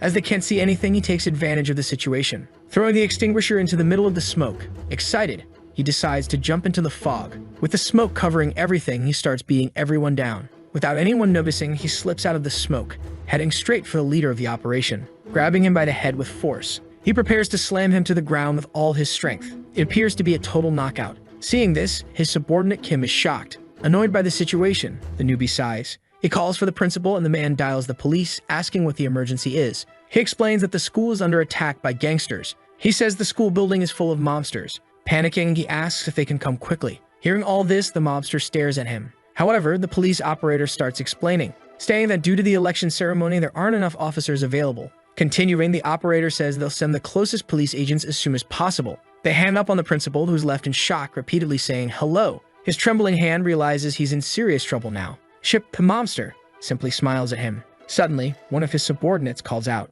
announcing that they finally found the boy. This news makes Chip extremely happy, filled with excitement. Meanwhile, Seth has just defeated most of the henchmen. However, a few still remain. These remaining ones are nervous, but ready to fight. Wanting to get out of this situation, the newbie asks if they have contacted his uncle yet. His subordinate responds that he hasn't answered yet but left a message. Hearing this, Seth becomes extremely nervous. Afraid, his subordinate apologizes profusely. However, Seth says that whatever happens, this seems to have gone way too far. The subordinate responds that his safety is the top priority at the moment. Hearing this, Seth remains silent for a moment. Changing the subject, he tells them to take this fight outside, and his subordinate agrees. Outside the school, Bob is handling things in his own way. A man approaches him from behind to attack. Without even needing to turn around, Bob strikes him. The man goes limp and falls to the ground as Bob says, "Time to go on a roaming run." He smashes another henchman's face, sending him flying as if he were a baseball. It seems like Bob has already defeated everyone with little effort. Opening his eyes, he notices something unusual. His boss, Seth, and Kim are fighting other henchmen along the way. Seeing this, the driver is shocked and surprised. Excited, he sees Kim smiling while their boss remains completely serious and silent. As they walk down the corridor, someone approaches the trio. It's Brock and Victor, who have also taken down all the henchmen in the gym. Annoyed, Seth tells them to stay out of this. Sweating, the blonde doesn't care much. Brock comments that it seems a little too late for that. This leaves the protagonist even more irritated. Walking through the school corridor, a new figure appears, questioning why all the boys are on the ground. He approaches the group of students, commenting that they seem careless. He notes that they're ruining the gang's reputation. Seeing this man, the newbie realizes it's Miduki Inosuke. He must be one of the 3 leaders of the 3-headed Phantom Gang, which is the largest gang in Japan. Seth asks what Inosuke wants. Excited, the mobster asks if Seth thinks he came to play. Inosuke declares that he needs to at least take the head of the Sunshine Group hair. Furious, Seth tells him to come and try. However, his subordinates step forward to protect him. At this, the mafia leader calls for Kyle. He introduces Kyle as the #1 fighter in all of Japan. Kim and Bob prepare for a fight. Quickly, Kyle charges at them. He lands a punch on Rodney's face, confusing him. Simultaneously, he kicks Kim Kiyoshinga in the face. He manages to execute these moves with incredible speed, even surprising Seth Kang himself. In front of Yeonjinjin School, a police car approaches. It parks in front of the school. A police officer exits to assess the situation. He notes that nothing seems out of the ordinary and suggests they inform the station that everything is fine. He suggests they take a break. However, his partner notices something strange. He asks what it is. Surprised, his colleague asks what's happening. Quickly, he sees a bald henchman lying near the fence. Seeing this, he's taken aback. Sweating, he looks around. Soon, he sees multiple men lying on the ground. He is shocked while his partner asks again what's going on. Grabbing the police radio, he reports that they are at Yeonjinjin High School. However, he stops reporting when he hears a noise. Looking behind him, he notices something strange. A black plane has just arrived at the scene. The back door opens. 3 men emerge, with the one in the middle being the leader of the Amiens branch of the Sunshine Group. His name is David Lee, also known as White. Quickly, several vans arrive at the scene as well. Many people exit the vehicles, heading toward the officers. The 2 police officers become increasingly nervous.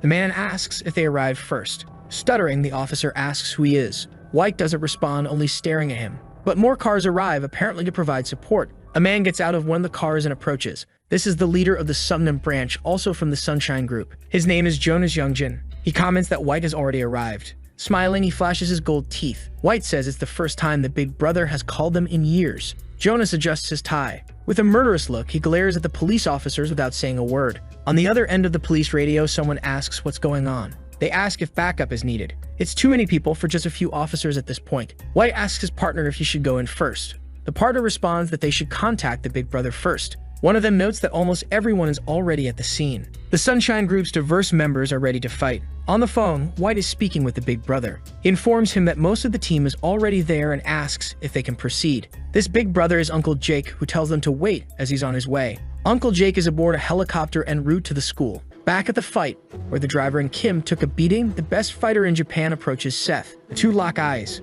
In the background, Seth's subordinates call the guy a bastard. The fighter looks back, giving him his attention. Irritated, they ask him who he thinks he is. However, their boss shouts their names. Startled by his shouting, they quiet down. Smiling, Seth tells them not to interfere. He's going to deal with this fighter now. The half-bald man prepares to fight. Excited, the newbie tells him to come at him. Quickly, the fighter's hand moves towards Seth without him even realizing. It's close, but Seth manages to dodge, only grazing his cheek. Realizing how fast he is, Seth's expression becomes serious as he repositions himself, preparing for the next strike. The fighter tries another attack, but Seth dodges again. Despite trying various attacks, the fighter doesn't give up. Meanwhile, Seth continues to dodge, but with great difficulty. Surprised, Victor comments on how fast the man is. He wonders how Seth can avoid all those strikes. Brock watches the fight silently. Kim and Rodney, though beaten, aren't nervous because they trust their boss. In the classroom, the students watch the fight unfold. The teacher tells them to stop and get back to work. One student is recording everything while another says that the police are also on the scene.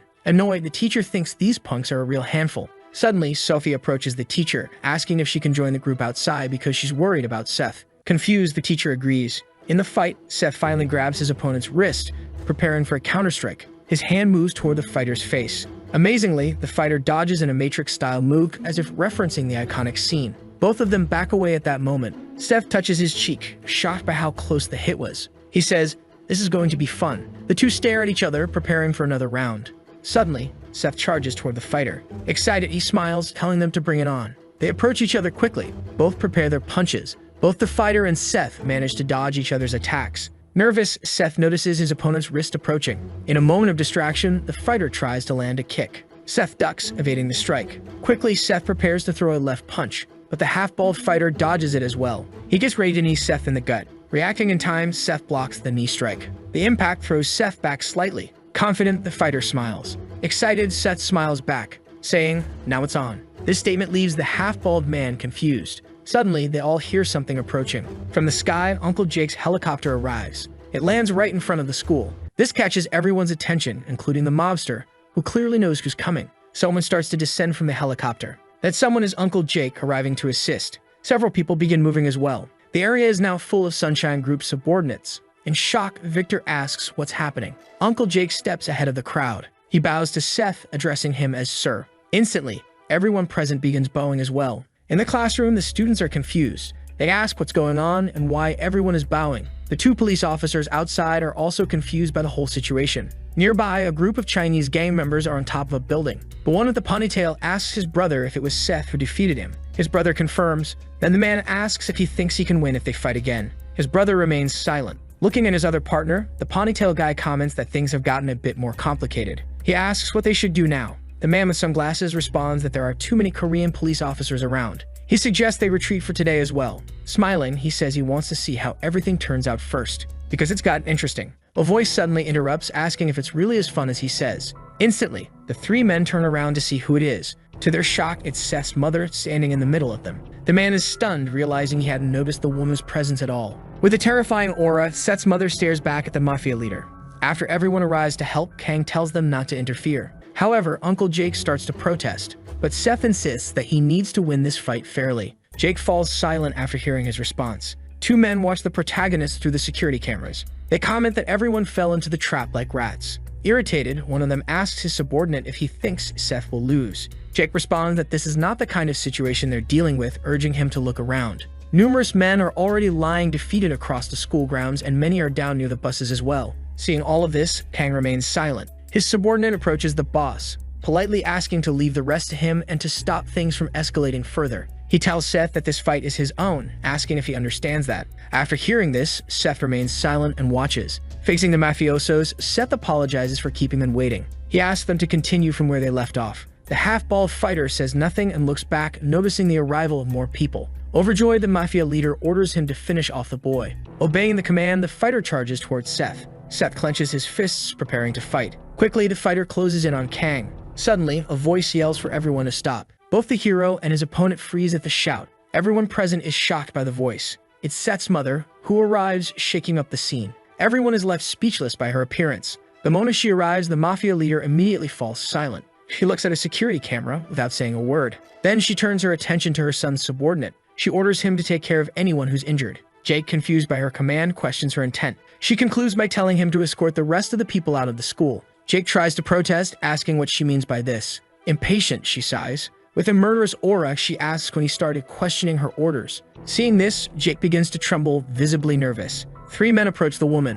One of them, named Ian, is her subordinate. She tells him to tend to anyone who is beaten in the fight. Ian quickly follows her command. Continuing, she instructs the others to leave the school and hold off the police for 5 minutes. Everyone follows her orders and starts moving. At that moment, Seth realizes that his mother is there. Looking at her son, the woman tells him she will let him fight. However, there's something she needs to say. Listening carefully, the protagonist pays full attention. His mother tells him that his position isn't something that ends with him alone. She explains that being a leader means carrying the burden of every fight, and that he cannot fight solely with his emotions. Hearing this, Seth is left in shock. Everyone begins leaving the area, following the woman's orders. As the half-bald fighter passes by her, she sternly says that Jacker hasn't caused any harm to her son, and for now, she'll let him go. Terrified, the man doesn't understand what she means. Suddenly, the mafia leader and his henchmen approached, demanding to know who she thinks she is. He yells that he won't let some random person interfere in their business. He insults her. Knowing the man's full name, she gives him 2 options. The first is to gather all his people, get on the bus, and leave in silence. Hearing the first option, he immediately starts cursing at her. Without hesitation, she slices a part of his neck, while stepping on his henchmen with extreme ease. Seeing this, the man is in complete shock. The woman warns that if they interrupt her again, she will kill him. She asks if he understood. Everyone is stunned and frightened by her words. The mafia leader is deeply irritated but stays silent, clearly afraid. After this, she begins explaining the second option, which is that the half-bald fighter and Seth will fight. Hearing this, Seth is surprised. Trembling, the mafia leader doesn't understand what she means. She continues, stating that whoever wins gets whatever they want. or rather, whatever the people watching through the cameras want. Glancing at the cameras, the mafia leader realizes she noticed them. Nervous, he says they have nothing to lose from this. Smiling, the woman tells him not to worry. As she turns away, she makes it clear that she always keeps her word. Seth, still confused about why his mother made such a bold decision, recalls her words about relinquishing his position if he fails to win. This weighs heavily on his mind. With a serious expression, he questions how disappointed his father would be to see the heir of the Sunshine Group lose to someone like this.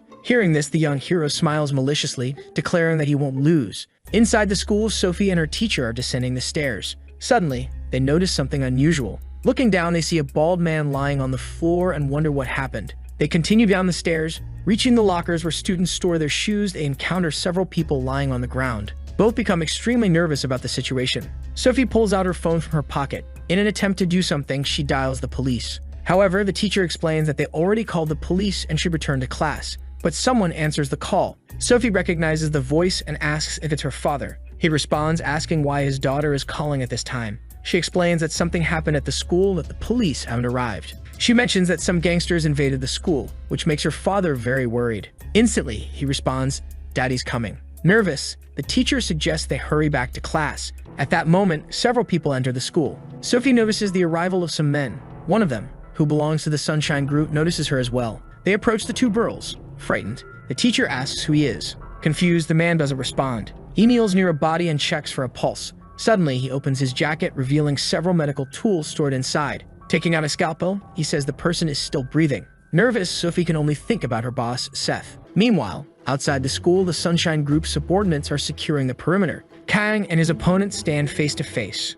All of their fellow fighters watch intently. From a distance, the mafia leader yells Kaio's name, startling the half-bald man, who turns around. The leader orders him to destroy the boy. Kaio begins pulling something from his jacket pocket. It's a dagger, which he clearly intends to use in the fight. Seeing his opponent armed with a blade, Seth becomes furious. This also catches the attention of his mother, but she remains silent, merely watching. Kaio starts twirling the dagger in his hand. With a maniacal grin, he suggests they begin. Bob arrives at the scene, eager to speak with his boss. Handing over his strange weapon, Seth looks extremely excited. But Seth yells that he won't need that kind of thing. On the rooftop, the Chinese gang member asks his brother what they should do. The brother responds that for today, they don't stand a chance of doing anything. Watching the fight below, they both think about the Sunshine Group's power. Both fighters, Seth and Kaio, are ready and excited. They prepare for a direct clash. Seth is unarmed, while his opponent wields a dagger. Sometime later, at the school's assembly, the principal is addressing the entire student body. He welcomes the new students to the Yongjin Public Athletic School.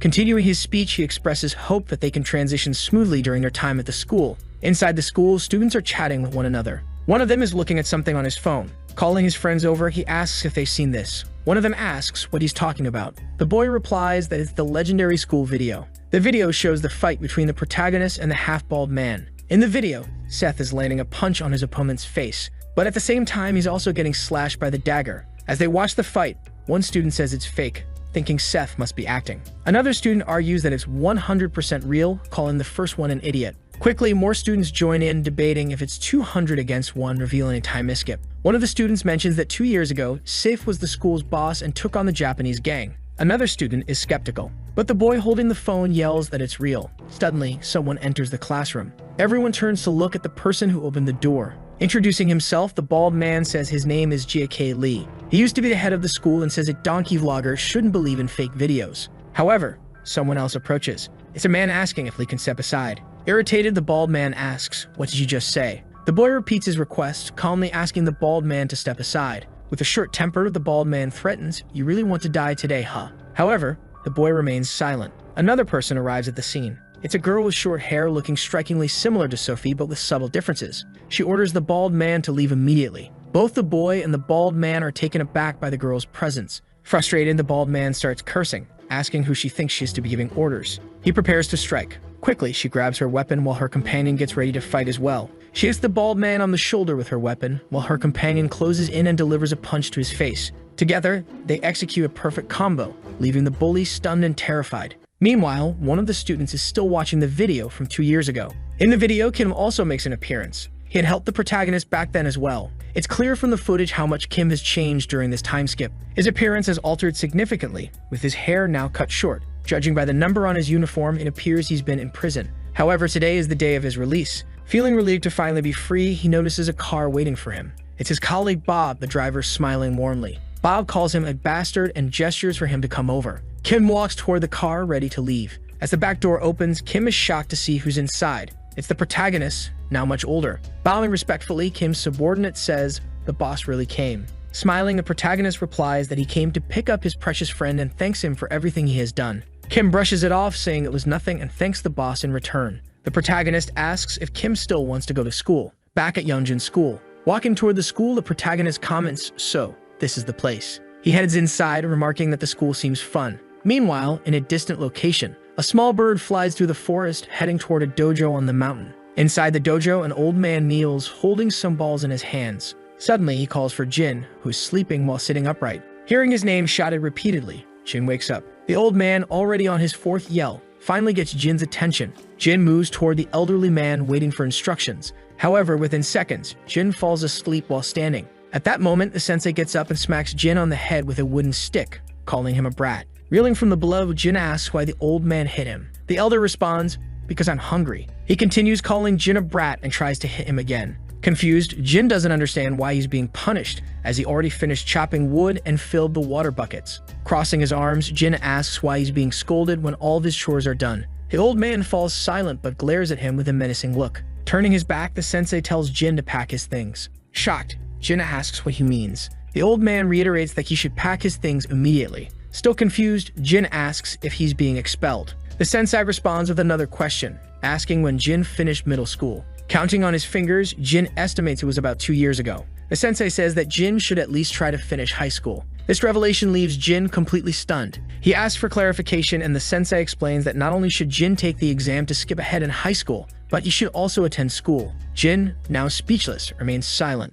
Sometime later, Jin heads to the city. He's amazed by the architecture of the place. Humming a tune as he skips along, he makes his way toward his new school. Soon he's impressed by the sight of it. Entering, he notices posters for the National Boxing Championship featuring Victor, and also posters for the American Martial Arts League from the Chen Group. Walking through the corridors, he heads toward classroom number 5. Inside, a man is writing on the blackboard, introducing himself as the new teacher. "My name is George Wu, and it's a pleasure to meet you all." He continues, explaining that as many know, the school has now become an athletic school. He's heard that there are a few aspiring athletes in the class. Asking those students to raise their hands, the 3 main students in the class do so. George acknowledges that sports are important but reminds them that they still need to focus on their studies. Just then, the boy from earlier appears at the door, curious about what's happening. The teacher looks at the new student and asks, "Who are you?" Embarrassed, the boy explains that he believes this is his class. Surprised, the teacher realizes it's the transfer student's first day. The boy then explains that as a transfer student, this is his first time attending school. He recalls his old man telling him that he should greet his teachers properly, and thus, it doesn't feel like just another school day for him.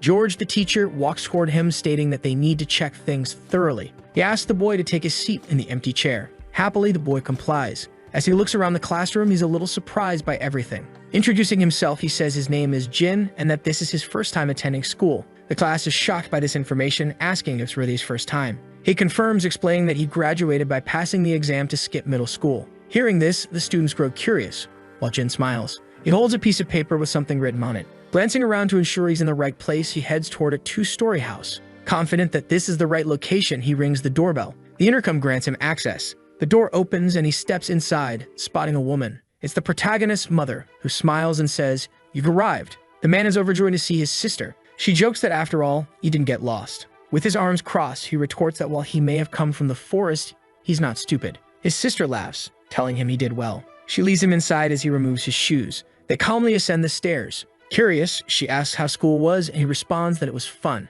Surprised, she says that's wonderful. When they reach the 2nd floor, she opens the door to a room. She tells him that this will now be his room. Jin is amazed at the room his sister has given him. She explains that it used to be her son's room, though he lives elsewhere now but attends the same school. Jin is puzzled by this news. As she leaves, she tells him he'll see her son soon. Smiling, she suggests that he put his things away and follow her. In the house, there's a passage leading to a basement, resembling a secret cellar. As they walk down, it's quite dark, so she carries a candle for light. When they reach the bottom of the stairs, she asks him to wait. She lights additional candles to illuminate the area better. Seeing the room clearly, Jin is surprised. The basement is filled with various weapons. With a mischievous smile, his sister asks why they haven't tested her little brother's abilities yet. He doesn't understand what she means. Continuing, she asks him which weapon he'd like to use. Ignoring her question, Jin warns her that she'll hurt herself this way. Shocked, she stares at him. Jin explains that as the successor of their clan, he was taught from a young age never to lose. They lock eyes after this revelation. She responds with a laugh, saying that it looks like she won't be going easy on him.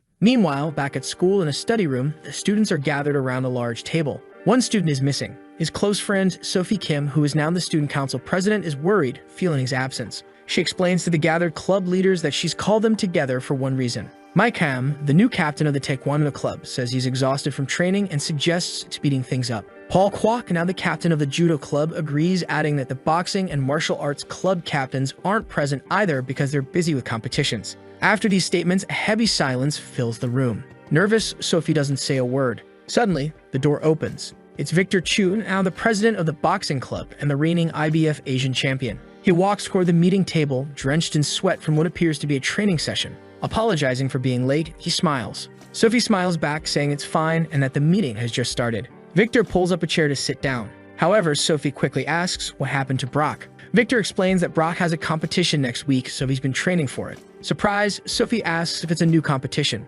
Victor confirms and then asks why they're having this meeting now.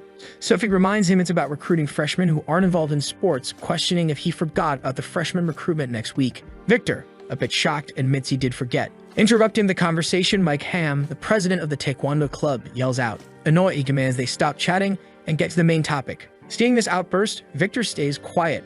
Sophie, the student council president, apologizes and says they'll begin now. She explains that the main point is that the principal asked for a favor, which is why they are all gathered. Before starting, she makes it clear that clubs are strictly forbidden from forcing freshmen to join. The second rule is that all clubs should avoid entering unnecessary competitions. Furthermore, if there are any tests or extremely intense training, it must be carefully considered. However, Sophie doesn't fully explain the third rule and the meeting ends shortly after. She tells everyone that's all for today. As she finishes packing up her materials, Victor remains seated silently at the table. Noticing his presence, Sophie asks if he's going to exercise. Victor replies that he is, but there's something he needs to ask first. He inquires if she's received any messages from that boy. Hearing the question, Sophie starts trembling, shaking her head as she says no. Victor then asks if she's heard anything about him returning to school. She replies that she hasn't seen him in a long time. Smiling, Victor tells her not to worry, reminding her that Seth promised his mother he would graduate. Nervous, Sophie recalls everything that's happened, particularly the terrifying memory of Seth's mother. She remembers how violently she was saved by Seth's mother. The memories of that event cause her to tremble more, breaking out in a nervous sweat. In the background, Victor notices her anxiety and asks if she's all right. She quickly responds that she's fine and hurriedly excuses herself, saying she'll leave first. Watching her leave, Victor sighs, sensing that something even stranger is going on with her. He begins to recall the final fight. He remembers when Seth saved Sophie from a gangster, ruthlessly beating the man. Stiff was in the middle of delivering a brutal beating to the leader, but his mother stopped him from finishing the job. Victor had witnessed everything personally. These memories are somewhat bitter for him. His expression hardens as he clenches his fist. Later that night, Jin is staying at Seth's mother's house. He stares at an egg in his hand. Meanwhile, the lady is washing the dishes. Looking at her brother, she asks if he didn't like the food. Rubbing the egg on his head, Jin responds that it's not bad. Curious, she asks why he isn't eating, and he explains that this is the first time anyone has ever cooked for him. Hearing this, she smiles. She tells him to get used to it because he no longer lives in the forest. Laughing, Jin agrees and thanks her for the meal. He takes some rice and seems to enjoy it a lot. Smiling, Seth's mother tells him to eat and grow stronger so they can fight again. However, Jin's reaction isn't entirely positive. He starts trembling. Amused, she asks if he doesn't want to. With a mouthful of food, he says he does, but there's a catch. He asks if she's okay with that. At this moment, she glances at the bruise on her arm, likely caused by their previous sparring session. Trembling slightly, she says she doesn't know how long it's been since she used her full strength. Jin falls silent after hearing this. Meanwhile, at Sophie's house, she arrives home from school and announces her return. Her father is sitting reading the newspaper and greets her. She comments on him being home early this time. Her father explains that it's election season and their company needs to behave appropriately during this time. Sophie then asks if he's had dinner. He replies that he has, as the maid prepared it for him. Sophie asks if he'd like some tea, and he says yes. Curious, her father asks how school is going and if it's been difficult. As she prepares the tea, Sophie says school is the same as always. Her father asks if she's decided what she wants to do in the future. Sophie admits that she's still unsure. Bothered, he asks if she's not interested in law anymore. Sophie respectfully replies that while she admires his work, she doesn't want to be busy all the time. Hearing this, her father begins to reflect. He apologizes for not taking better care of her. Sophie tries to clarify her earlier statement to her father, saying that she doesn't mean to upset him but wants to find something more enjoyable to do.